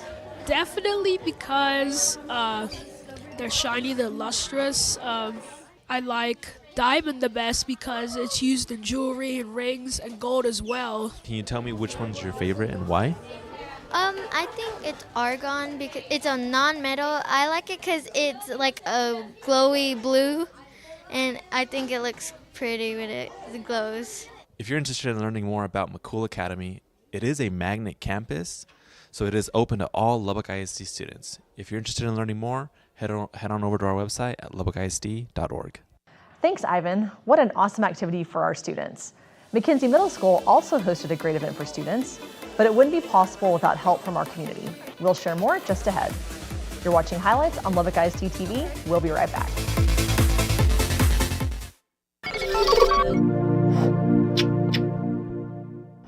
LISD TV will return after this short break.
Welcome back to Highlights. Phyllis Underwood is with us in studio, and today we're talking about a great partnership at McKenzie Middle School. Yes, and this one was with their family and consumer science class. This is the 3rd year that Kylie Miller has been doing mock job interviews for her students, and she asked professionals from our community to help do the interviews. So we spoke to a couple of the volunteers to see why they choose to support Lubbock ISD in this way. This is my 2nd year to join Miss Miller's class and be a part of this interview process. They are all in middle school, and this is their first time, some of them talking to a stranger. And I was telling her I was so excited when I got her email because these kiddos, they're so well beyond their years in looking to the future and ensuring that they have set themselves up for success, set that foundation to be prepared for those first job interviews, and honestly, every job interview following, because we all learn something from each time we get to chat with someone, building that self-confidence and preparing ourselves. And these kiddos are doing such a good job and starting it in middle school. In the field that I'm in, which is the culinary field, wanting to just kind of get more knowledge on interest in my field. And I was just interested in the interview side and just to kind of see what our future generations' answers are going to be. I think the couple of interviews that I had, they were very poised and they were very open to the questions that I had, and they gave great answers, and they were just confident in their answers, in which that reflects on their instructor. It's so important for our youth to know that building their self-confidence, being able to speak clearly and confidently about their goals in life, their previous work history, what they want to do and be when they grow up, and how they want to have an amazing impact on our world, that is something that it is not, you don't just click it on one day. And I think the fact that these middle school students are starting and building up the ability to sit, make eye contact, some of the most firm handshakes I've experienced in quite a few years, that is just setting them up for being so well prepared to do what is difficult for many adults still to do to this day, and have that confidence to put into words what they hope to accomplish in the future and what they can bring to the table today. I just think that these are educators.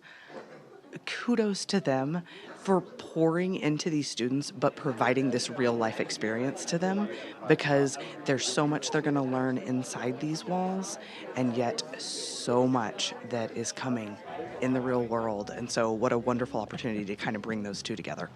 Thank you again to all of our volunteers at McKenzie Middle School. And this is just one of the great ways that our community members can get involved with our students. If you'd like to learn more about volunteering, or if you're interested in becoming a partner, let me know. I can connect you with a campus that could really benefit from your support. And you can see the many ways that our partners help by watching our past partner stories online at LubbockISDTV.com. Aaron, some folks may not realize, but even being involved one day where professionals come in and spend time with them really makes a huge difference. Absolutely, and we talked about our elementary campuses hosting college and career weeks, so there are plenty of ways for our community members to be involved. Exactly. Phyllis, thanks for being with us today. Of course.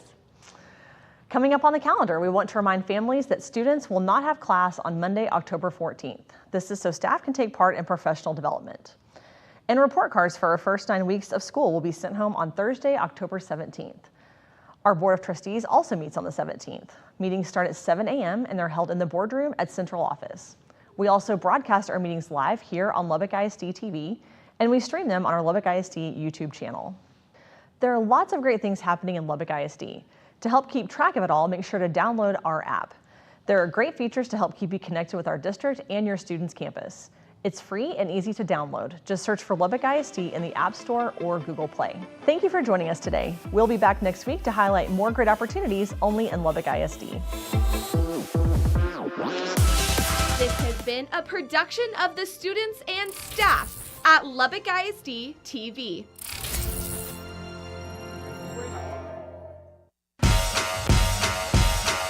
Students at Harwell Elementary celebrated Bring Your Parents a PE Day. The Superstars showed family members how to play Foursquare. It's the first time that Harwell celebrated this day, and the students say it was super fun. Yes, because we finally get to rule our parents. Wolforth Elementary hosted math lunch with a loved one. Families enjoyed a meal and then visited the library, where they took part in some math activities that their students are doing in the classroom. We also love just seeing our families come to our campus, interact with their kids, interact with their teachers. We want them to know this is a warm, welcoming place. Atkins Middle School hosted their campus's Spanish Spelling Bee. Organizers say it encourages appreciation of Hispanic culture and traditions through the exploration of language. Plus, it boosts students' self-esteem and public speaking skills. Yasnali Martinez took first place and advances to the regional bee with 4 fellow tornadoes. Yo me sentía confiada y orgullosa. I felt confidence and pride in being able to represent myself, my family, and my studies and the work that I've done. Hodges Elementary welcomed a student athlete from Texas Tech University ahead of their college and career week. Second graders heard from Inara Abuagun, a triple jumper for Tech, and she shared how athletics and academics can go hand in hand. She said she works hard in the classroom, and then she said she could jump really high. In recognition of Child Cancer Awareness Month and to show support for one of their own, Roscoe Wilson Elementary put on a parade. The Wranglers dressed in yellow and walked around the campus to celebrate student Olivia Dean, who is battling kidney cancer.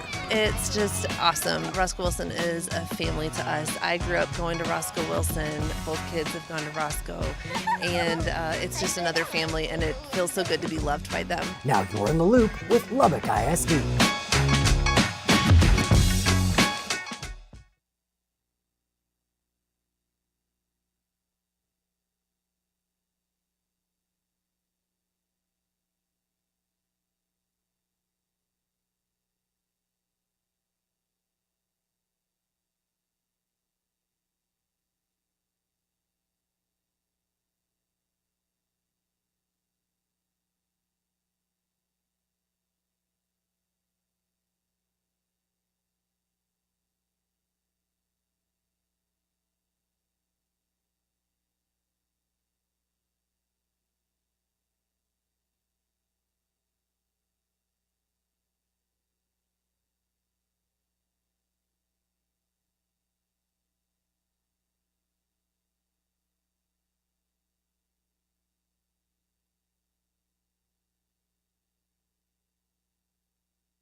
This production is powered by the students and staff of Lubbock ISD TV.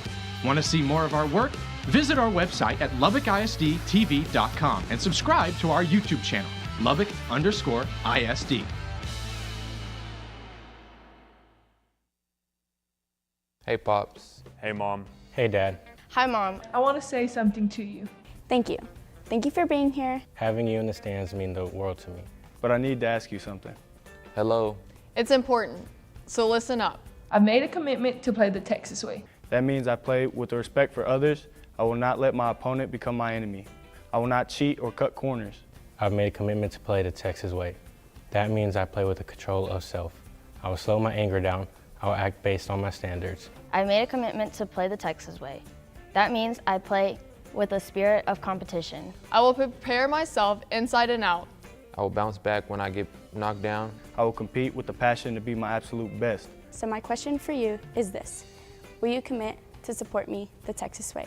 That means having my back. It means cheering loudly, but it doesn't mean putting other people down. It doesn't mean yelling at the ref. It doesn't mean letting your passion become a distraction. You say it, Coach says it too. My actions are about more than just me. It's about representing the name on the front of my jersey and the name on the back. It's about more than the scoreboard. It's about using sports to become all that I can become. And having fun while doing it. Couldn't do it without you, and I wouldn't want to. I made a commitment to play the Texas way. I made a commitment to the Texas way. I've made a commitment to play the Texas way. Will you make it with me?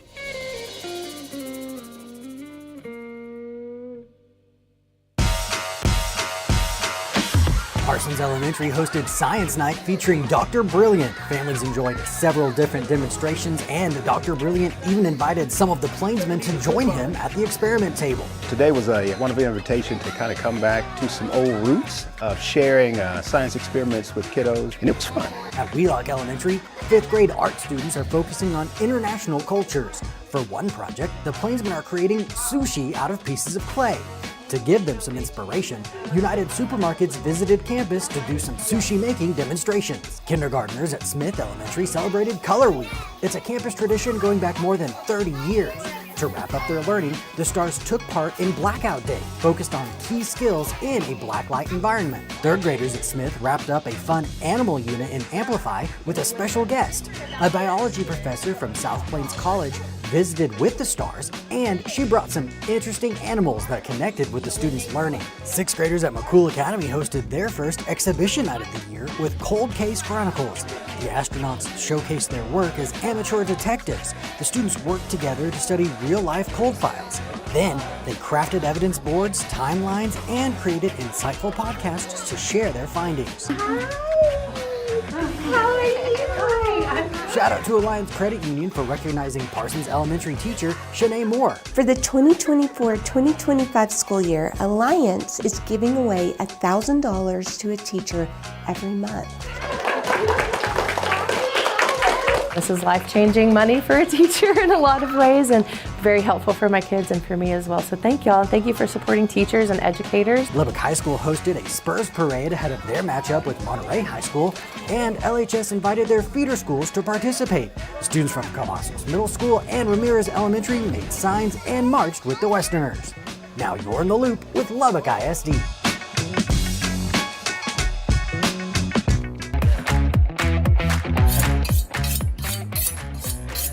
Hey, Chef Gooch here. Each week we're going to be diving into the world of culinary arts, whipping up some delicious dishes that you can master at home. Whether you're just starting out or looking to sharpen your skills, I've got the tips and tricks to help you cook with confidence. So grab your apron and let's get cooking with class.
Welcome back to Plains Capital Park, Lowry Field. You see the score there. The Levelland Lobos up 16-6 on the Estacado Matadors. They did have homecoming, and the queen is Madeline Garcia. Congratulations to her. She's the homecoming queen for 2024 here at Estacado. Let's take a look at some highlights if we can, Coach. There's not a lot. There haven't been a lot of points, but you can see here, Rodriguez was a real highlight that first half. There's the first touchdown as he goes in from 17 yards out. A taste of the effective running game that they had that first half, and here's the touchdown for Estacado. Maybe a little bit lucky, but nonetheless, Cedric Ross really showing the speed that he has to pick up that fumble and get around the edge and get in the end zone. Levelland coming back, and that was one that probably was just a little short, but tough to see. Right before the half, that was kind of the kicker on that. It's just a handful of seconds left when that one got called a touchdown, and if it was not called a touchdown, it was going to run out the half because no timeout left for Levelland. But points went up on the board, and now Levelland gets the ball to start this second half as well. So a lot of pressure on the Estacado defense coming out here to start this second half. They're not going to have the ball. And of course, that doesn't always work out. But Estacado's hoping to get a stop here and get the ball back and go put some points on the board. Boy, they've had some opportunities today, but have not been able to punch it in.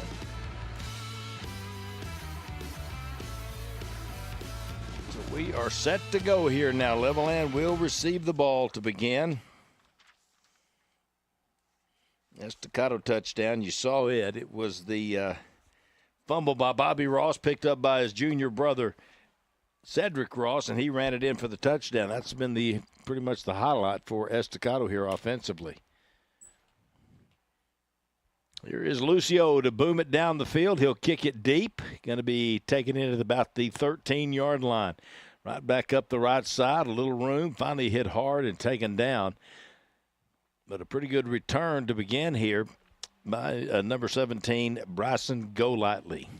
Nice job on the kickoff return that time. He kind of kicked the outside players out and pinned the inside runners to the inside and gave Golightly a pretty good little running lane right up the numbers. And it's going to be good starting field position for Levelland. And again, a lot of pressure on the Matador defense. Come out right here, see what kind of adjustments they've made to hopefully slow down this running attack for Levelland. They put up 88 yards on the ground out of those two running backs, Ricky Rodriguez and Noah Martinez. What did Estacado have running-wise? How did that compare? Estacado put up 99 yards on the ground. Here's the fake in the backfield. Going to throw it to Jones, up too tall for him. And then he slips down as he gets over toward the bench. Hopefully he's okay. Coverage over there by the Estacado Matadors, Chris Woodruff, number 3. Woodruff did a nice job that time. He really pinned Jones right on the sideline, and not much room for him to go up and try to make that catch and stay in bounds. So Woodruff kind of won that battle. Jones got the better of him in the first half on that one long pass play. But Levelland came out, looks like they were anticipating that the Matadors were going to sell out to the run, tried to go over the top. Woodruff in great position. Martin is the one in the backfield, Noah Martin, and he is, you can tell he's a youngster. He didn't have his name on his back of his jersey here. Breaks the tackle, pops to the outside, still going. Finally going to be knocked out of bounds. Good tackle coming up into the sideline there of Levelland. Coming over to make the stop, number 14, Devontae Robinson. Good hard run. Had a chance to tackle him right at the line of scrimmage, but he ran through an arm tackle there and then just kind of kept plowing forward. Didn't end up getting 5 yards. Here's a big play for the Matador defense. Chance to get off the field, 3rd and 5. And need to somehow, some way come up here and make a play. Salazar, H-back set to the right. 3 receivers other than that. Going to fake it. Now looking to run. Now Salazar may run himself. Tucks it underneath. He'll get the first down as he gets to midfield and into Estacado territory at around the 48-yard line. Didn't know if he was going to make it or not, Coach. He was kind of iffy there, a little bit, hesitating. Well, it's not what he wanted to do. They wanted to run a little throwback screen over here off of bootleg action, but Estacado read it and took that play away. But that just left Salazar over there all by himself on the right side of the field. And eventually he's like, oh, gosh, I guess I got to run it. And I don't want to go. He did, got ahead, 9 yards, picks up a first down. But it was kind of a break there for Levelland because Estacado did take away the play they wanted to run. First down and 10 for the Lobos. And they'll give it in the backfield this time, going down in there and getting a good tackle. Back there's Ryan Robinson, number 11, and also back there was number 28, Darren Tristan. Good job that time coming off the edge. Nobody blocked him and came in there and did a nice job making that tackle. Good, solid tackle. No gain there on first down.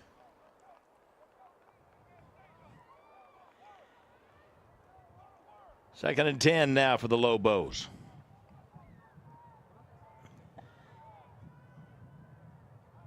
Salazar looking to his receivers, getting the play called. Twin receivers to either side. One back in the backfield, going to hand it to Martin. He'll take it right up the field, spun down. Donovan Torres comes in there to make the tackle. He did throw him forward a little bit, so he'll get a little bit more yardage. Back over here to that left side, had a lot of success in the first half. You see him pulling that backside guard and tackle. One kicks out, the other one leads up in the hole, and again, Martin just kind of right on their hip, finds that hole and gets ahead for 7 yards. Give him 6 yards, I guess. And actually, that was Cam Collins on the stop, number 33, not 23. Third down, and they still need about 6. Big play here, both teams. Fake the run, going to throw it deep, and there's Jones, and a flag's going to come in. He was getting by and had to hang on there just a little bit. Chris Woodruff reached out and grabbed the jersey. Just another goal pattern out there to Eric Jones, and really Jones drew that contact as he started trying to fight back to the inside of Woodruff to get to the football, and by him fighting back inside, he got tangled up with the cornerback out there, and that brought the flag out. Going to be 15-yard penalty and an automatic first down. On the defense, number 3, 15-yard penalty from the previous spot, automatic first down. He actually was not in bad position, had him pinned again over there on the sideline, but Jones saw the ball in the air and started fighting back to the inside, drew the penalty right there. That's a big break for Levelland, and I tell you, Estacado somehow, some way got to bow their neck here and get a stop. First and 10 now for the Lobos at the 28-yard line of Estacado. And to give it again, Martin going to be tackled, short gain. The interior tackling right there by Estacado. Number 8 right there, Xavier Lucio, able to get in there and make that tackle from a linebacker position.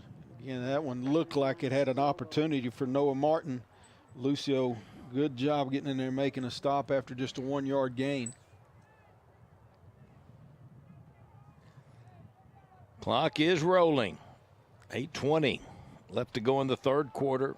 16-6 the score. Taking their time, still 10 on the play clock.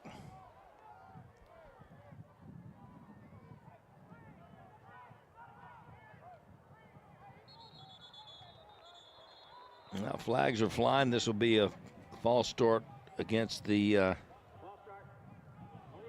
Lobos. Coaching staff for Levelland has done a lot of signaling for a long time over there on the sideline and really didn't give their offense much of a chance that time. As they finally started trying to settle in to snap the ball with about 5 seconds on the clock, and linemen just did not get set. I tell you what, big old 77 Vershandrick Smith playing nose tackle, and he canned the center right there. He pushed him right back into the quarterback's lap. Pressure coming. Salazar escapes. He's running free. 25-20 and going to be knocked out of bounds. Big hit over here, but a good run by the quarterback.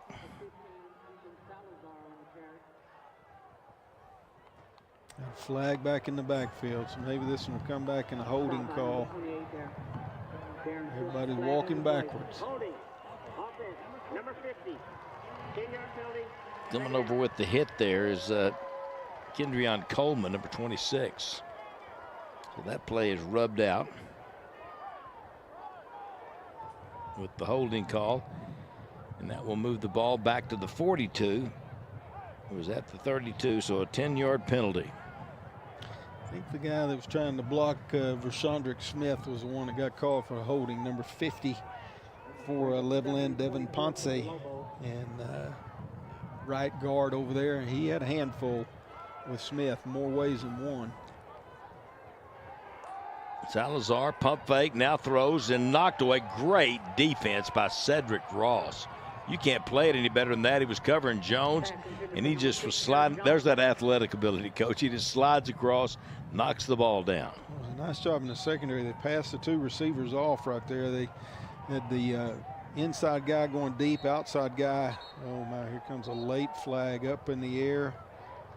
That can't imagine with all the Levelland being that far away. Okay, we'll take a timeout. 7:40 to go in the third quarter, and still 16-6, like halftime. Levelland on top of Estacado here on Fox 34 News Now.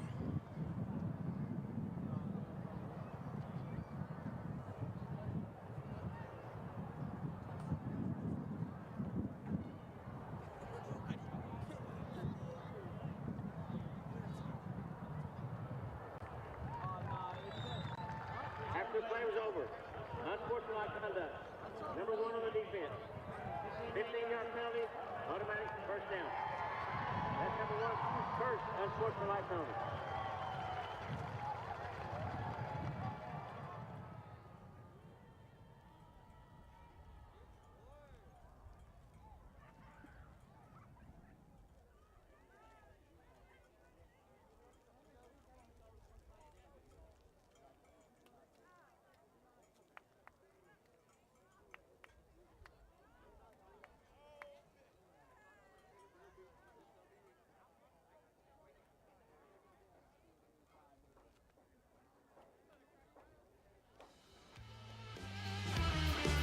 It was an unsportsmanlike call on the Matadors. Cedric Ross was the guilty party. And that was a 15-yard penalty, an automatic first down, and the ball's back at the 27. It was there just a little bit ago, but then they were going the wrong way until that penalty. Noah Martin, great job flying to the ball. Oh, my goodness, what a play. Devin Harris. I'll tell you, one of the things right there is that Big Vershandrick playing that defensive tackle position, and all of a sudden they're not able to get off of him and up on the linebacker like they were in the first half. And that let Devin Harris have free run, shot the gap, and made an excellent tackle on Noah Martin in the backfield. And I think that's just good strategy right there to put Big Vershandrick in there at defensive tackle. Back to pass, going to set it up over here with the tunnel screen, and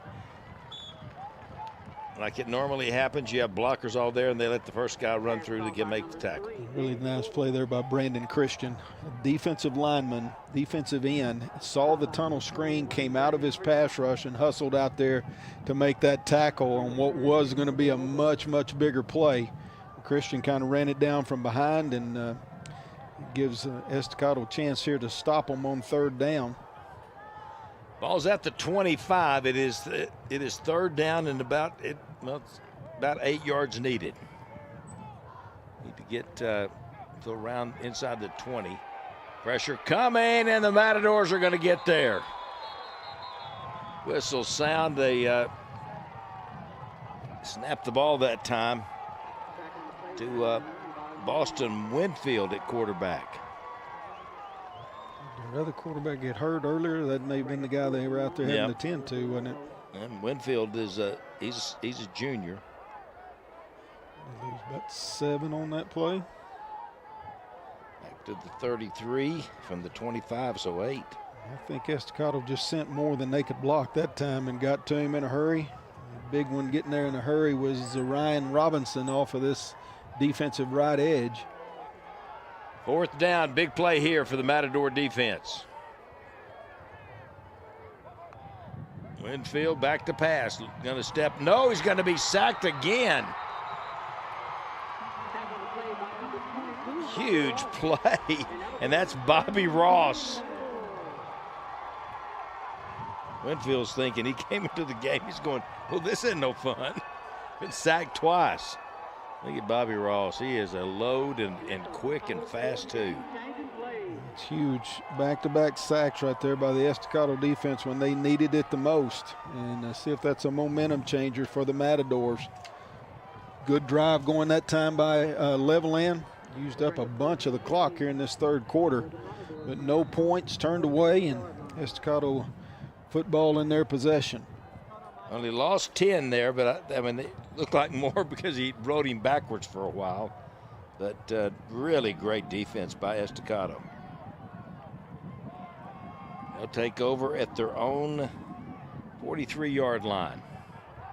5:20 to go in third. But you're right, Coach. Levelland used a bunch of time. That was a really nice defensive play because Donovan Torres was about to take off, and he had a blocker over there to boot. But coming up to make the stop, Sean Landrum.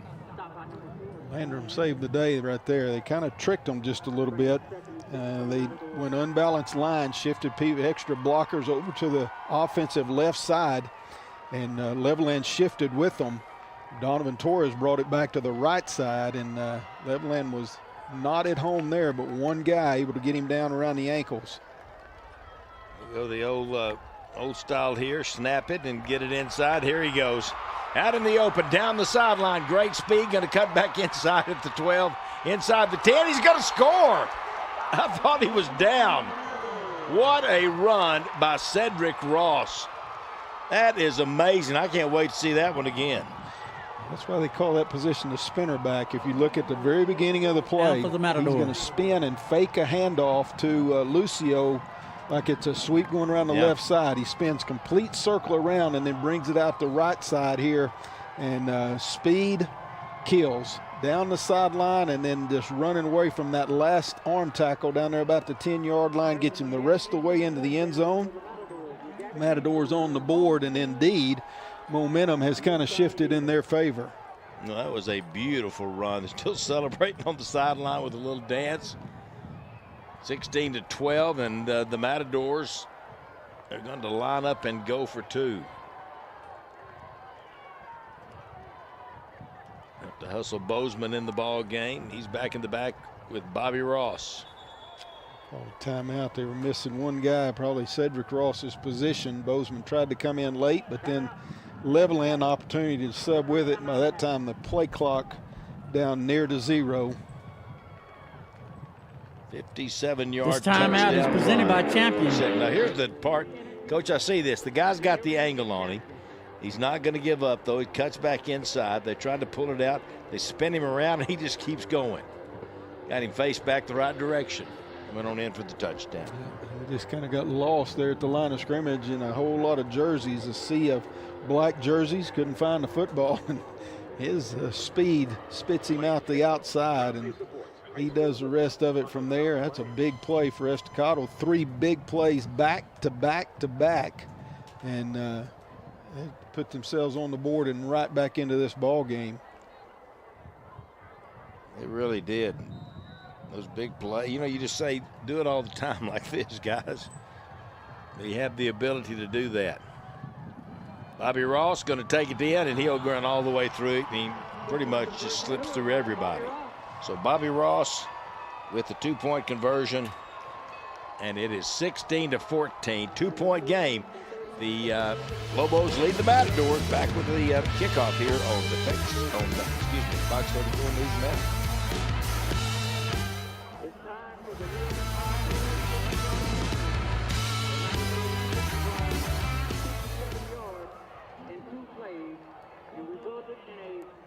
Touchdown by number 1, Cedric Ross. To our polo are proud supporters of the Matadors and all of Lubbock ISD schools.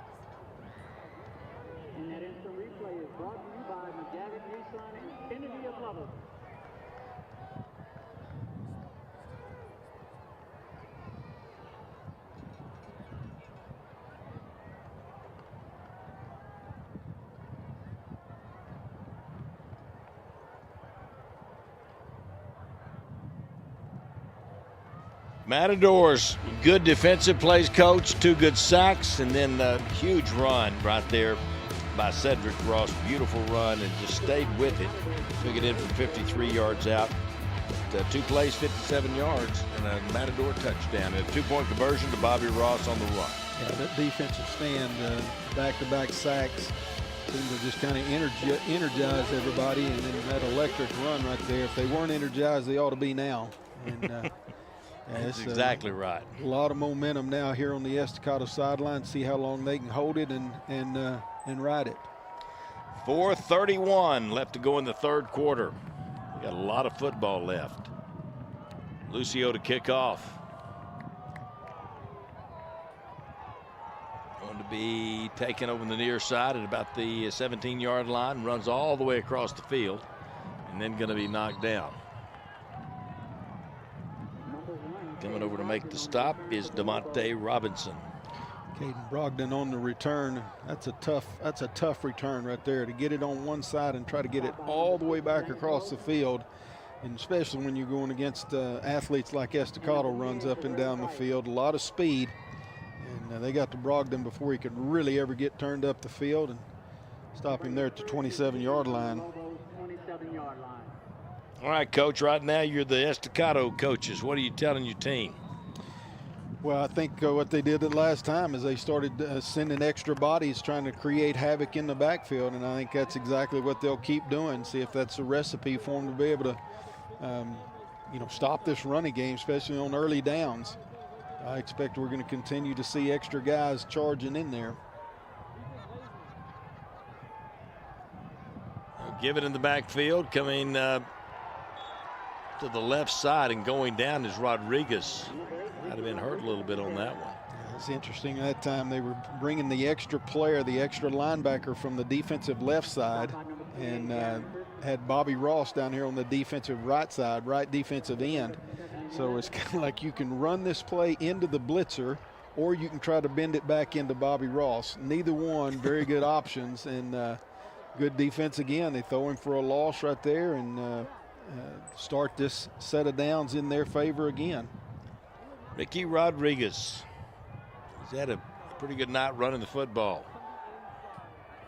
They'll throw it to the outside, incomplete.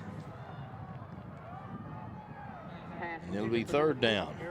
It's just real interesting to sit here and watch it. It's almost like Estacado has Levelland sped up now to playing at their speed, and a little bit uncomfortable on the offensive side. They went 2 quarters and most of that first drive and just kind of had everything at their tempo, the way they wanted it to go, and now everything seems to have sped up a tick or two, and that favors Estacado. That and Vershandrick coming in the ball game.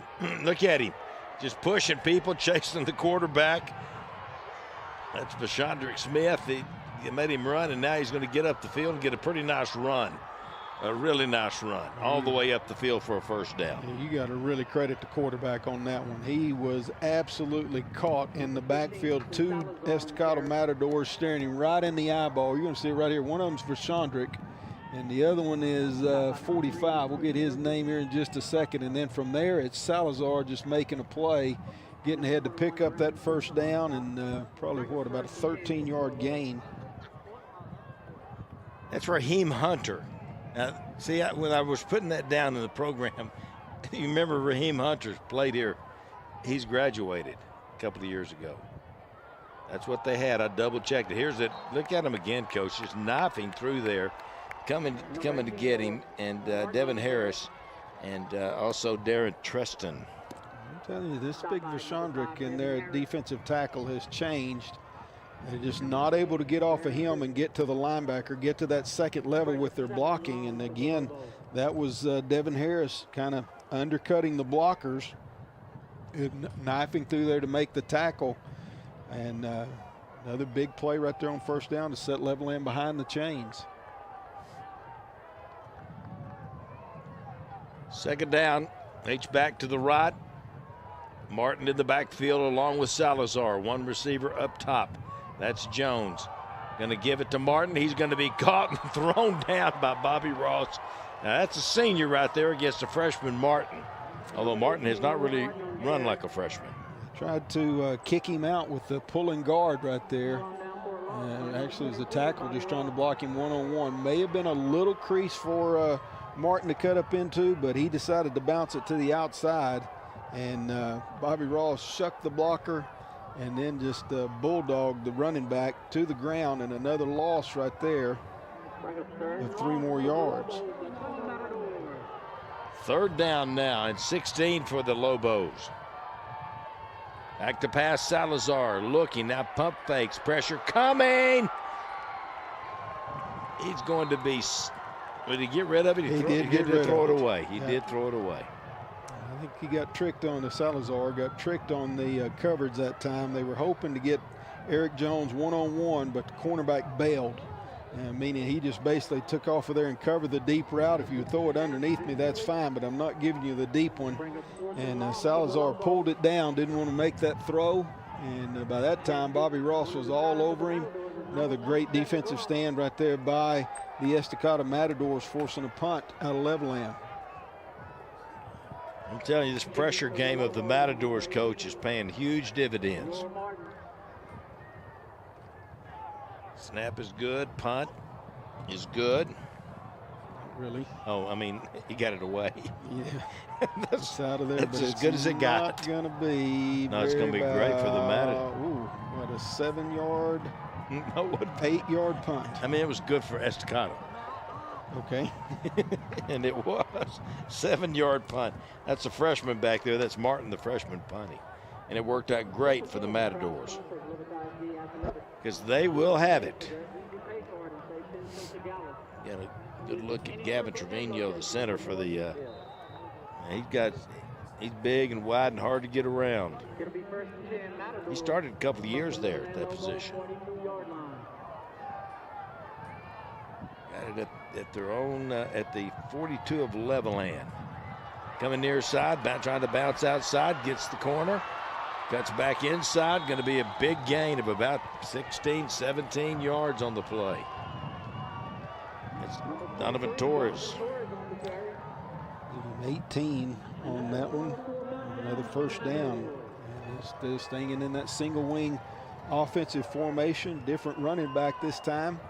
And really nice job by Torres. It looked like he was going to hit it up inside and then bounced it around the edge. And obviously good blocking here on this offensive right side for the Matadors. Allows him to turn the corner. They're going to stay in that formation.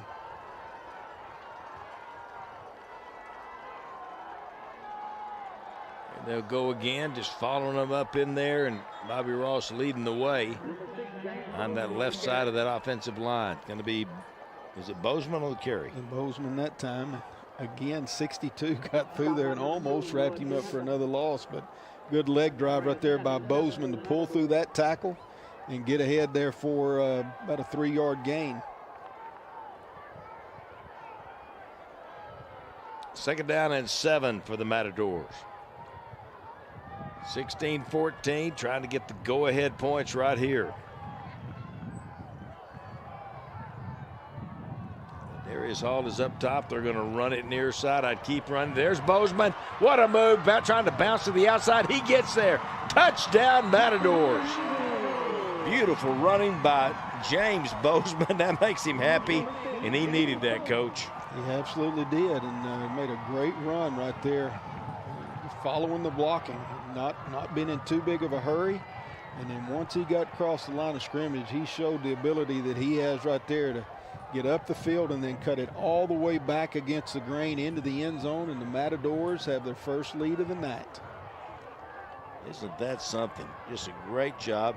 How about that move right there? Our highlight from the open. Just got his ankles broken right there. The extra point is up and good with 3 seconds to go here. And the Matadors lead it 22-16.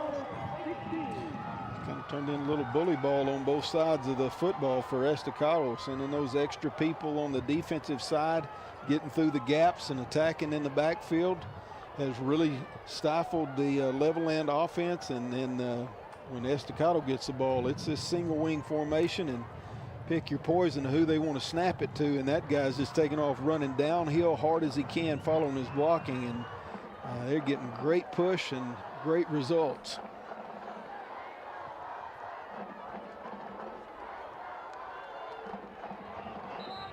So who got in that time on that? Bobby Ross, the 2-point conversion, Bobby Ross. Yeah, that's kind of a for sure deal, isn't it?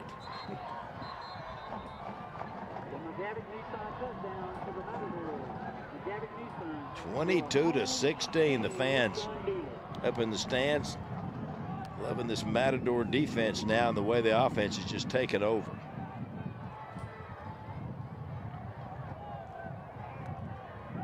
Lucio will kick it off.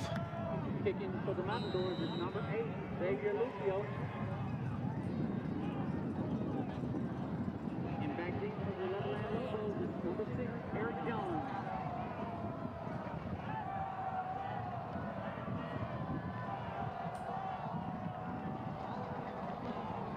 Eight, 1, and 17 are back. It's going to go to the deep man. He's mishandled it. Now he's got it at the 20. Going to run up the field. There's the horn for the third quarter. That's Eric Jones that got the ball and then took it back up the field.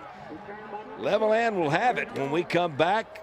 Estacado with the lead, 22-16 on the Lobos. Here on Fox 34 News Now.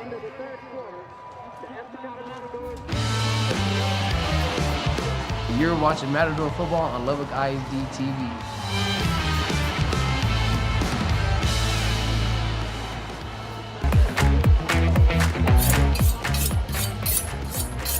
Hey, Chef Gooch here. Each week we're going to be diving into the world of culinary arts, whipping up some delicious dishes that you can master at home. Whether you're just starting out or looking to sharpen your skills, I've got the tips and tricks to help you cook with confidence. So grab your apron and let's get cooking with class.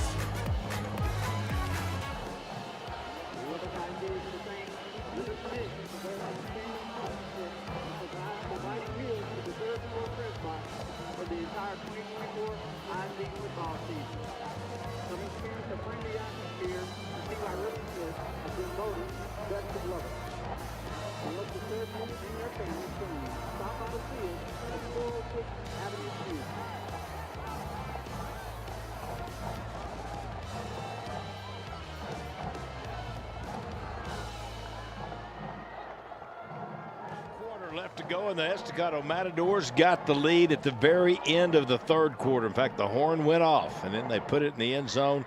2-point conversion with Bobby Ross. He's got a couple of those today. And now the defense has just been stifling against Levelland. David Thetford, along with Coach Randy Dean, and Coach, they have been impressive in this second half. Here they are back in the backfield again. Look at Bobby Ross. My goodness, it's hard to figure out if he's a better offensive player or a defensive player. Right now, he's the best defensive player on the field.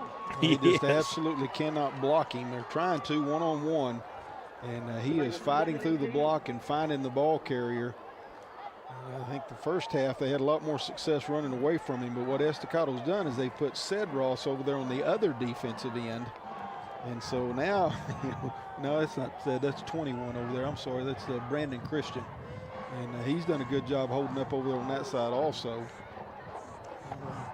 No gain that time out of the running back. It's going to be 2nd and 10 now. Salazar back to pass, pressure coming, has the screen set up, going back the other way. Has blockers out in front. He runs up in front of the blockers, and Donovan Torres takes him out of bounds. It's hard to be patient. That's a good call right there by Coach Leon over there on the other side. To give him credit, all that pressure coming and everything, they slipped the screen past them, and it was well set up. A real nice job catching and running that time. They went back to the Ricky Rodriguez at the running back position, and that's a good call against a team that's just got their ears pinned back and coming at your quarterback. 13-yard pickup here. He's going to fake it to Rodriguez. Quick hitter outside, caught. Going to be taken out of bounds immediately. That's Jones with the reception. And the defense over there by Devontae Robinson. Run pass option that time. They pull it away from the running back and hit the little hitch route to the inside receiver. And a good tackle coming up there from that free safety position or a safety position. Lined up head up with him, but you got a lot of green turf out there to try to get him down on the ground. And a very nice job getting that done. Eliminate to just about a 5-yard gain. Second down play. Need about 5. Salazar going to give it to Rodriguez. Cuts it up this time. First down and a couple more. He gets out near the 50. I think they'll mark him at the 49-yard line. Boy, the Matadors are hitting, and the Matadors are feeling it too. Radon Sanders there a little stunned after that tackle on Rodriguez. Back over there to that offensive left side, and got a good push right off the line of scrimmage. Could be a little bit of fatigue setting in there on the Matador defense. They have played with intensity and a lot of effort here in the second half. Maybe just a little bit gassed on that play. Gives it late to Martin. That was lucky there wasn't a fumble there. They give it to 28. No, it was 18. Yeah, that's what I thought. Devin Harris shot the gap again, almost made a big play in the backfield. Martin able to avoid him, but the next guy got him. No gain again.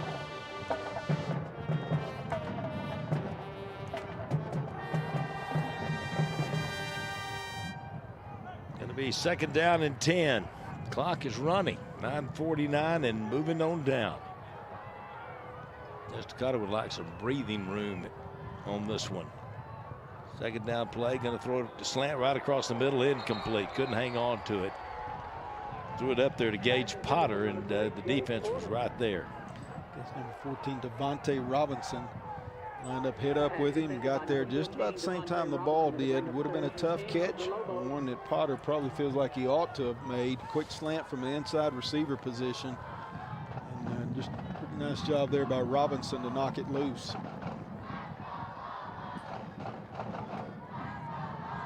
Big play coming right here. Let's stop on this down, really test the patience of the Levelland coaching staff, as they can't be excited about giving the ball back to Estacado.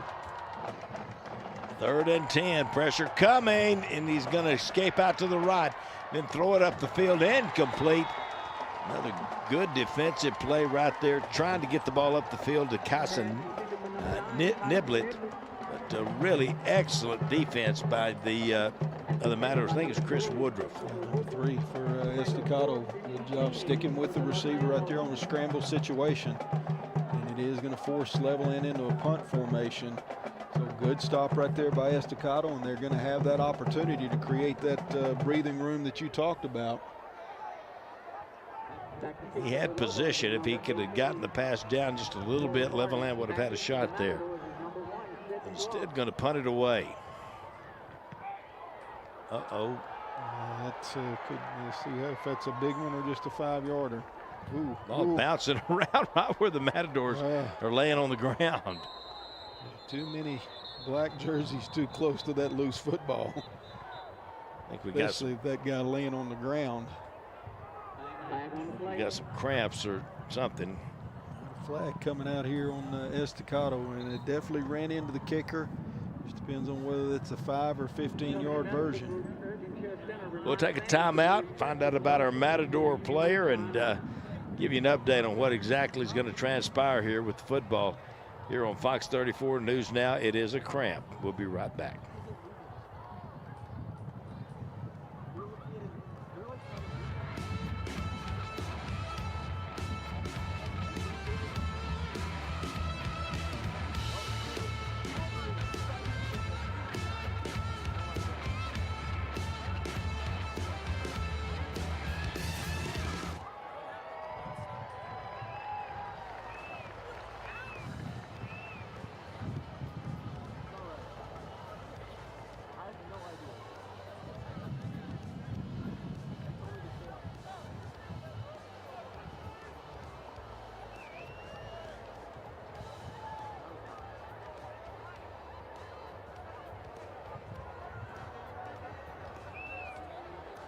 Running into the kicker. On the defense, that's a 5-yard penalty. Repeat, 4th down.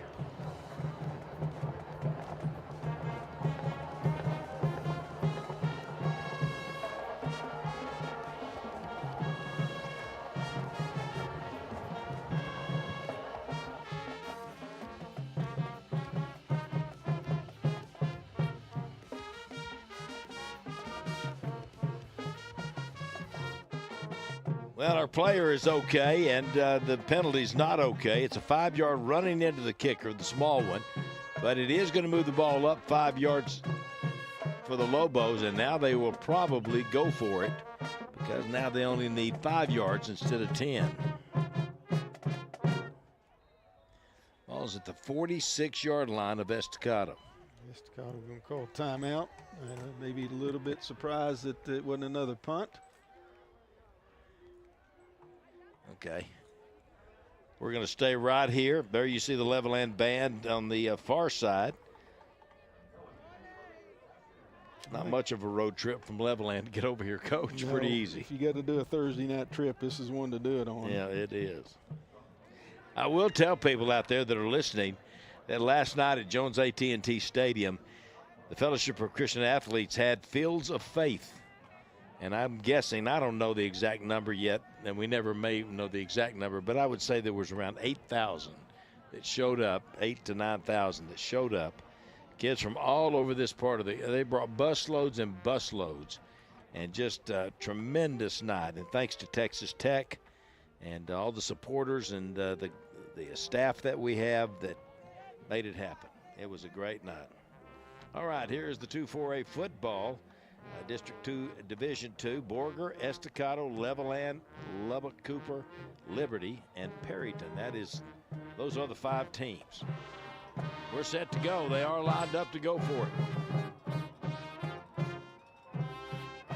Salazar looking to throw. Has a man caught. And he's going to get up the sideline and pushed out of bounds at around the 29-yard line. It's Gage Potter coming from that inside receiver position, running an out pattern. I think they had a free play, offsides on the Estacado anyway. That was a well-thrown ball, great catch in traffic right there. And so that running into the kicker penalty turns out to be a pretty big deal, at least for the time being. Here you'll see a look at the Matadors are lining up. They're ready to go here. That defense got to bring some pressure. 17-yard pickup on the pass play. 1st and 10 for the Lobos. Salazar gives it in the backfield. Going to get by the first tackler and gets ahead for a couple of yards. Martin with a pretty good run. Harris was the guy that came flying by there, Devin Harris, and missed him this time. A couple of guys there up threatening to blitz through the A gap, and Harris actually did and got to the ball carrier Martin in the backfield. He was able to run through that tackle, at least get ahead for a little bit of positive yardage. That's been Estacado's solution here the second half, is just try to get across the line of scrimmage, playing the other team's backfield. Not a bad idea, but you got to make the tackle. Well, they'll fake it and then throw back to him, and Martin will get to the 20-yard line on the throwback. Yeah, they go screen again. Same play they hit earlier. This time the defensive end actually jumped up and got a hand on it. Tip ball, but it still made its way to Noah Martin. He was able to catch it, and I think Cedric Ross was the one that ran him down kind of from behind. Limits it to 7 yards, but sets up third, and they need long one, almost 2 yards to go here.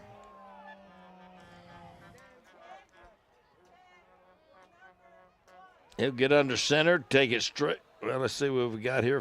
We have a flag, false start against the Lobos. Try to go quarterback sneak, walk the quarterback up underneath the center, and didn't see who False moved. start on the offense. 7 players were not set. 11 players not set. That'll take the ball back to the 25-yard line. Actually, the 26-yard line. Probably turns it into a passing situation, you would think.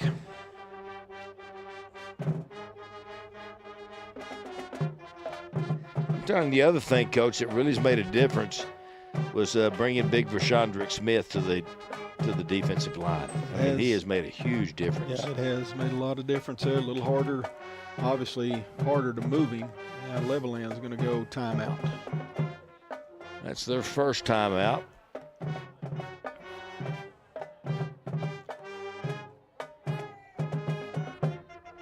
Matadors celebrating on the sideline a little bit. Just getting in the spirit.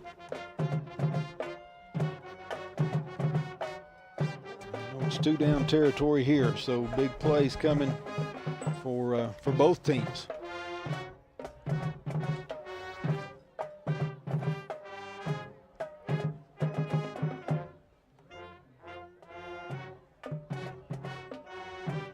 .701 left to go in the ball game. 7 minutes, I tell you, it's important. This first district ball game for both teams. It's a small district. 4 out of 5 teams are going to make the playoffs. It doesn't take a lot of wins to get in the playoffs, but unfortunately, it also, you start getting losses over it. Makes it, you don't want to be that one guy left home. That's the part that makes it really tough. You could be really embarrassed. Now the Matadors I think they came across. They're going to call it on Levelland. Maybe the umpire coming here calling illegal procedure, but the line judge on the far side is coming in. Maybe movement caused them to flinch. Could go either way. False start on the offense. Number 62. He'd be embarrassed. 5-yard penalty. Repeat. Buddy. 3rd down. Goes the home team way. So they go from 3rd and basically 1 to now 3rd and 11 due to 2 penalties. It's amazing, Coach, how these pre-snap penalties will blow up a drive. You know, these little 5-yard penalties, and they'll just blow it up. Salazar back to pass, going to heave it outside, gets his man, caught from behind. Boy, I like the way the Matadors are attacking those tackles. It's 21 again. Brandon Christian, just great hustle. He's rushing the passer, sees the ball thrown, and he's the guy that chases it down from behind. That is just tremendous effort by a defensive end right there, and makes it a 4-yard gain. I'm not sure who they throw it to the running back. He threw it to 18, to Martin. Ball's at the 26, so got it back there, got 5 of that back. Without that hustle from Brandon Christian, it's probably a first down. And I'm telling you, he tackled him with authority when he got there. 4th down play, here it is, a lot on the line right here. Salazar going to throw, tipped up in the air and caught at the 15. It was tipped by the Matadors and then caught, and that was Gage Potter who made the catch. A big break right there for Levelland. That was thrown into traffic. They were trying to get Jones on that quick slant pattern. Again, running right off the hip of Potter. Potter was the inside receiver, Jones the outside receiver. Tried to run a quick slant to Jones, and the Matadors were in great position. One of the linebackers actually got his hands on the ball, and that deflection went over everybody's head right into the hands of Gage Potter. Turns it into a 22-yard gain and a 1st and goal situation for Levelland. Hard to believe. Well, they run together in the backfield, and that's not going to work out because back there quickly to seal the deal is number 28, Darren Tristan. Boy, I like the way he plays. So he was back there quickly to get Noah Martin down. Got a cramp out there in the far corner of the end zone. You look at the situation, 5:19 to go in the ball game. Estacado leading by 6, 22-16. And the cramps, you can get up pretty quickly. That's Gage Potter over there from Levelland. He's up and walking now. They go both ways, Coach. Yeah, I was going to say, you see it especially at this level, and then, of course, the smaller schools, even down from here, you see so many guys having to play 2 ways. And cramps are not an unusual thing to take place. But I tell you what, this A-gap blitz that Estacado started doing, that's the blitz right between the guard center gap. And they have found a way, and it's been very effective for Estacado. They've really paid dividends for them, and see what Levelland does to counter it down here on the goal line. Fake the run, rolling right. Salazar throws it underneath, has a man, and going to be stopped short of the goal line. That's Niblett this time, able to make that catch. And, boy, you really credit Salazar that time. He did a heck of a job keeping that play alive and then throwing an absolute dime down there to his receiver to get it to the 1-yard line. Perfect throw, really. He'll go under center. Big push. A flag. Let's see what this one is. Offsides, it looks like. So that would mean the touchdown if it's on Estacado, which you assume that it is. On the defense. Penalties decline. Touchdown. Touchdown. Lobos. That time they didn't try to trick them. They went a lot slower. The quarterback just simply walked up underneath the center that time instead of trying to rush up there and catch them by surprise. But they just couldn't get them. Didn't give the offense that much of a chance to jump. Smarter play down there inside the 1-yard line. It's a big extra point coming right here. All tied at 22.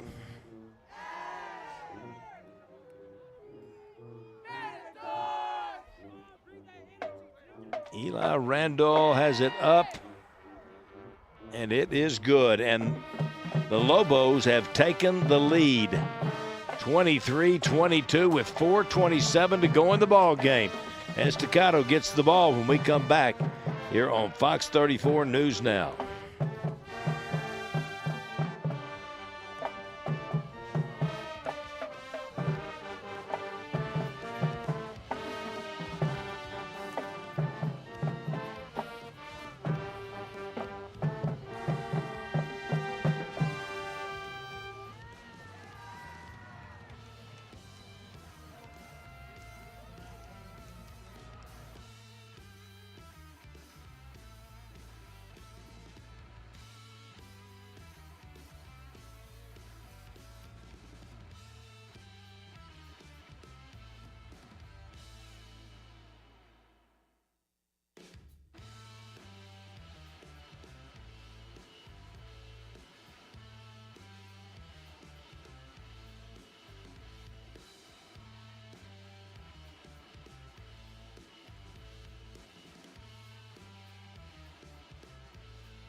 There you see the Estacado cheerleaders, Palm, and now they've got their Matadors behind by one, Coach, 23-22.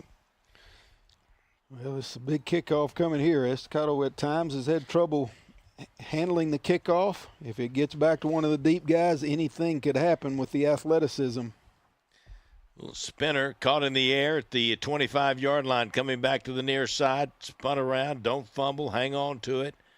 And finally going to be spun around and taken down is J.T. Hargers, Jatarian Hargers with the return. That's a nice return right there. Low line drive, but barely probably ever got higher than his head.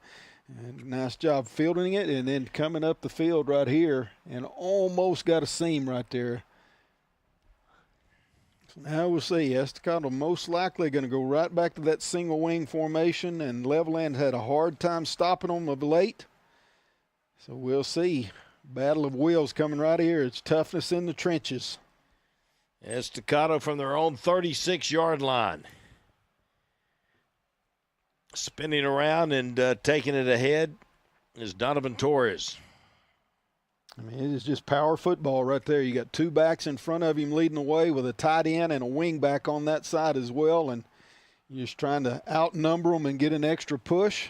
And now you bring in Bozeman, who we know a little more probably breakaway type back. This time it's going to be snapped, looks like maybe to, let's see who it goes to.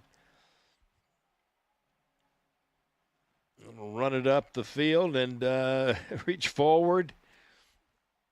I think it was Bozeman that carried it that time. Going to get close to the first down. Give him 6. It was Bozeman, you think? I think so. Got to the 44-yard line. Still going to need a couple here on third down. The clock rolling down to 3:15 left to go in the ball game. Big push. Just went quarterback sneak that time, and then it turns into a rugby scrum from where the referees are coming in. He did not get there. Yep. Quarterback sneak with Torres. He had to get inside or outside the 45-yard line. He's going to be marked with the nose of the ball right at the 45. It'll be about a yard short. Very well could be the ball game right here. Fourth down, Levelland comes up with a stop. Estacado only has one timeout left, so huge play coming right here. I expect Bobby Ross is going to be the guy carrying the ball this time. Levelland's in tight. Everybody in the box. Going to give it to Ross. He's got the first down. He may break it. Oh, one step away. You know, they can all pack it in there, Coach, and if you can get through it, there's nobody back there. You know, he's right. He carried the ball on the 2-point conversions both times, and they had no answer. Yeah. Couldn't get to him. Or coming right back to him again. Here you go. Great job by Bobby Ross.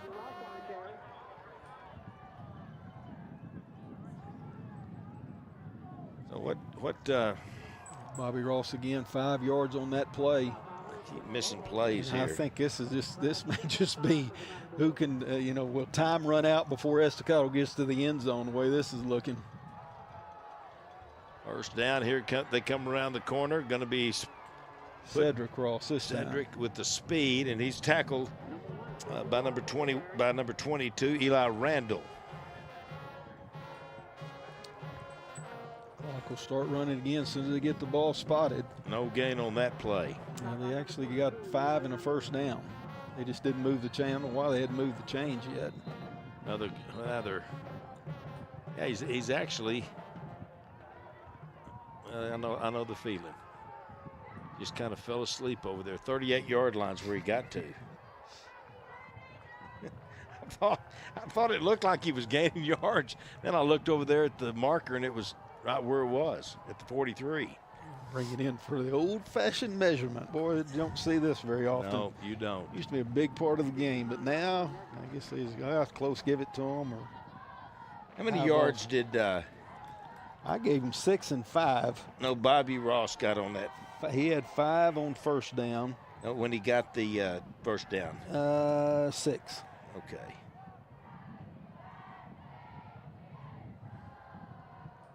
I'm going to have to change my math here in just a minute, depending on whether he gets this or not. I guess I can give him 5 no matter what. That's math. All this riding and trying to keep up. In the press box here at Lowry is really high. It is a first down by about the middle of the ball.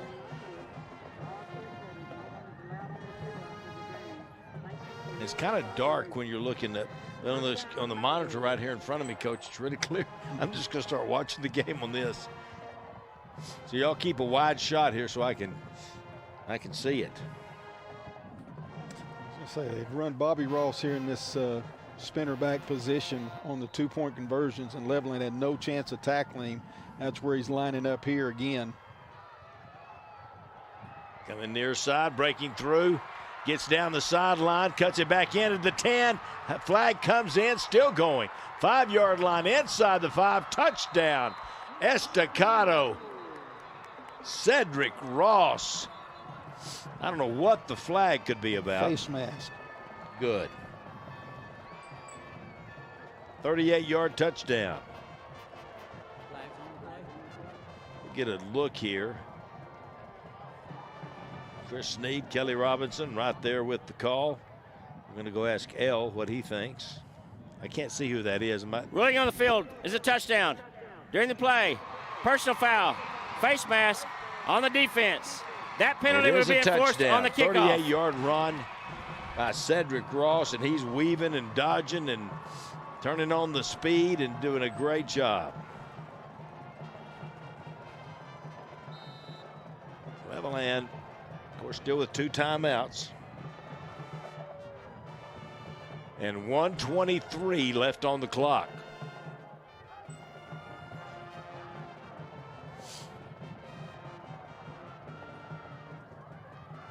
Bobby Ross going to turn it up again. He did not get there this time. The middle of the Levelland defense got the stop. See, here's the touchdown run right here, and you see Donovan Torres and Bobby Ross leading him around the edge, and then from there it's just like, you are not going to tackle me. And he gets himself, that's just a lot of willpower right there to keep the play alive and get himself into the end zone. Huge play, big second half here for Cedric Ross. 2 touchdown runs, 53 and 38. 3rd touchdown on the night. Big night. And Levelland will have it. That Matador defense coach going to have to step up here. I believe they said the personal foul was going to be assessed on the kickoff, so I would think that it's going to really hamper the field position for Levelland. They're going to have, what, 1:23 and 2 timeouts, and they got to get in the end zone. And they can't get down there. Field goal will do you no good. –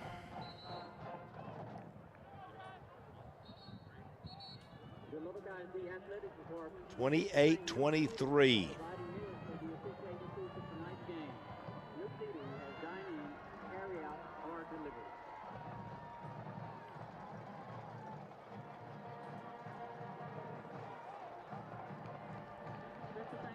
Estacado went 7 plays, 64 yards for the touchdown.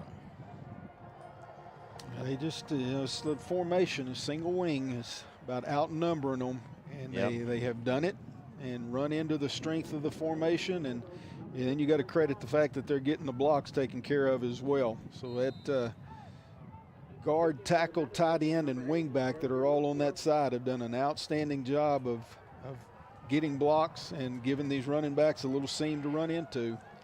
Coach, I'll tell you, this 4th quarter, there's been 2 possessions. One for Levelland. They took 7:33 off the clock, and then Estacado just took almost 3 minutes off the clock. 2 possessions in the whole 4th quarter. Most of that eaten up by Levelland. Get the ball on the 25-yard line, kicked it completely out of the end zone, and as Lucio on the kick. And so Levelland's got 75 yards for the win, and Estacado needs a stop. This has been a fun game in a lot of ways. These 2 teams have gotten after each other. Lau Leong, who you see there, and Eric Ward on the near side, the head coach of the Matadors. They're dear friends, good friends. You can't get Lyle on the phone because it goes to some crazy deal. When I tried to call him, it told me to quit. Press 3 for quit. Is that what Yeah, it said? press 3 to give up. Here we go. Back to pass Salazar. He's been able to fling it a little bit here today. Running around, trying to find some room. Going to pitch it over the top. Has a man at the 30 and up the sideline. Pretty heady play right there as he got it to number 9, I think, wasn't it, Coach? Number 8. Number 8, Ricky Rodriguez. Yeah, really heads up play right there by Salazar. He's out of there on the scramble and then tosses it backwards, a little lateral to his running back, Ricky Rodriguez. And they're going to get 10 and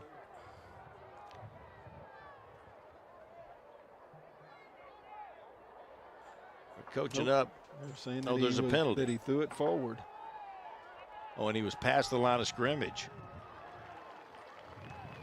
I wasn't watching it that close. Illegal forward pass on the offense, number 15. That's a 5-yard penalty. Also includes a loss of down, a second down. Loss of down? Yeah, that's what he said. 5-yard penalty and a loss of down. 5 yards from the spot, so you're going to gain 1. Oh. So they give him to where he ran to. Yep. We'll see it right here. Let's see. Yep, definitely forward. Yep. Good call. Long pass, picked. Oh. Should have been a pick. Yeah, and had no receiver in that area, so obviously miscommunication on the routes, and they had a defensive back there. That's number 14, Devontae Robinson, and he won't get an easier one than that, and sometimes those easiest ones are the hardest ones. Ball still at the 21-yard line. And it is 3rd down and 15, 1:07 left to go in the ball game.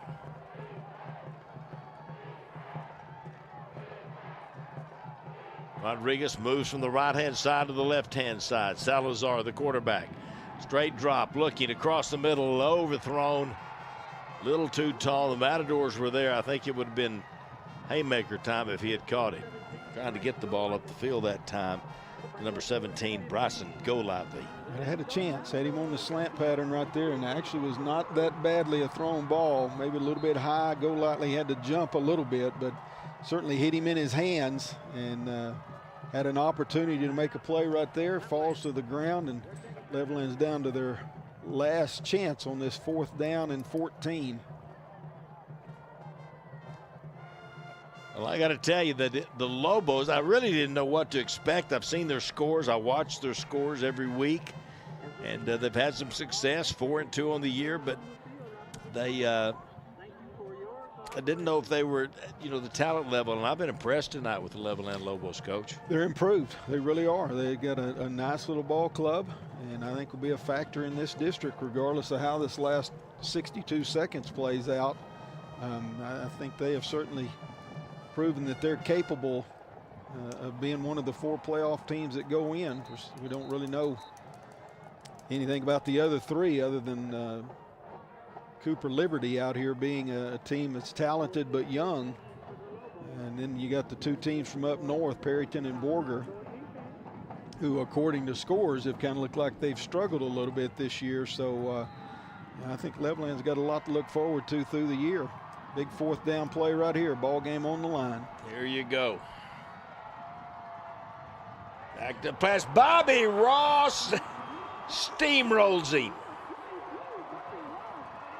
My goodness, what a play by Bobby Ross. He went speed rush and just got right around the right tackle, almost unimpeded. Maybe a little bump out of the tackle. You're going to see it right here, and oh my goodness, that is not. That has to hurt. Bobby Ross turned it on. Ball's going to be back at the 13. That is going to be a loss of 8, and more importantly, it is less than a minute now, 57 seconds left to go. And the Matadors have the ball. I mean, if you're on his team, if you're on Bobby Ross's team, you kind of shudder on that one. what's so impressive, Coach, is just the speed with which he gets back there. He kind of came from a wide formation that time. They call it a wide 9. And he just blew past that tackle. Didn't have any chance whatsoever to kick out there and get a hand on him. And they gave him straight run to the quarterback. Well, there's going to be a couple of knees here. Levelland's going to burn their last time out right here, last time they can stop it. And Estacado should, all honesty, take it and go backwards about 4 or 5 yards and get this 7 seconds off the clock, and we'll have to snap it again.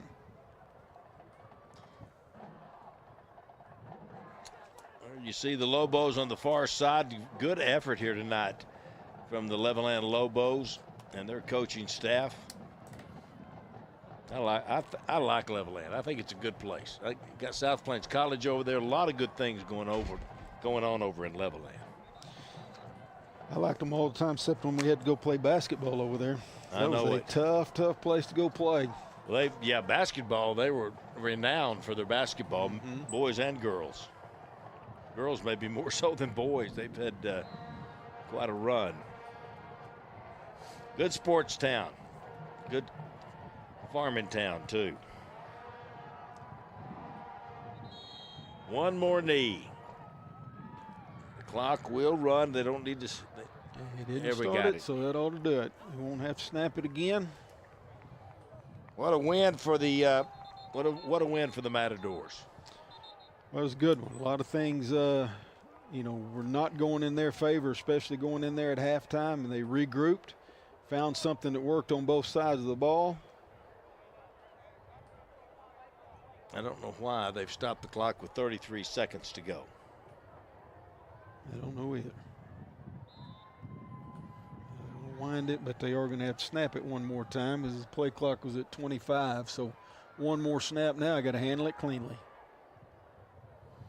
Don't let anything crazy happen.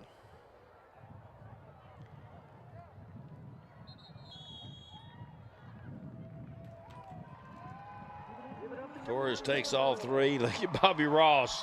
What a night for the senior Bobby Ross on offense and defense, Coach. He was phenomenal. Well, he was a game changer on defense. It limited him a little bit on offense. Didn't really carry the ball that many times. I had him down as just 8 carries on the night. But, boy, he was a difference maker on the defensive side of the ball. And, honestly, that's where Estacado really turned the game around. Those 2 back-to-back sacks on the first drive of the third quarter swung momentum to Estacado, and they were able to ride it here to a victory. Eric Ward, let's see, we'll watch here as long as we can to see how he and Coach Leong come together here to shake hands, and 2 great friends and former teammates at Texas Tech, both wide receivers. I think Coach Leong's trying to avoid him. He's having to look for him, Coach. Coach Ward's walking the other way. Maybe he's avoiding him. Yep, they're on opposite side. Everybody's watching from both sides. And there's Ward hugging Salazar. And, these players know that these guys are good friends as well. Coach Ward talked about it with his team, too. And what a ball game tonight, Coach. It was a lot of fun. 28-23, the final score, as the Matadors go to 1-0 in district. And that's the key thing. And now then Levelland Lobos at 0-1. Yeah, you said it. Most important thing is you 1-0 in district and 3 to go for that district championship. And that's been the goal since August, get that first district championship, first gold ball being a district champion, and it's a big step for Estacado tonight. All right, thanks for tuning in tonight. And there they are. Finally get the hug between the good friends and former Red Raider teammates. I think Coach Leong had as long as he could. Finally had to come out. And a lot of fun. These two guys getting together and competing against one another. Coach Dean, thank you, buddy. Great job as always, and really a fun ball game tonight. Good game, 28-23, a close game, and both teams did a lot of good things. It did. Nice seeing both teams compete the way they did, and congratulations to Estacado. Thanks to everybody for tuning in, and we appreciate y'all joining us here on Fox 34 News Now on Thursday nights, and a product of Lubbock ISD TV 12, and these guys do a great job. The staff there, and a lot of these images are brought to you by students that go to Lubbock ISD TV 12, and they do a fantastic job. Thanks for tuning in. We'll see you next time right here on Fox 34 News Now. This has been a production of the students and staff at Lubbock ISD TV.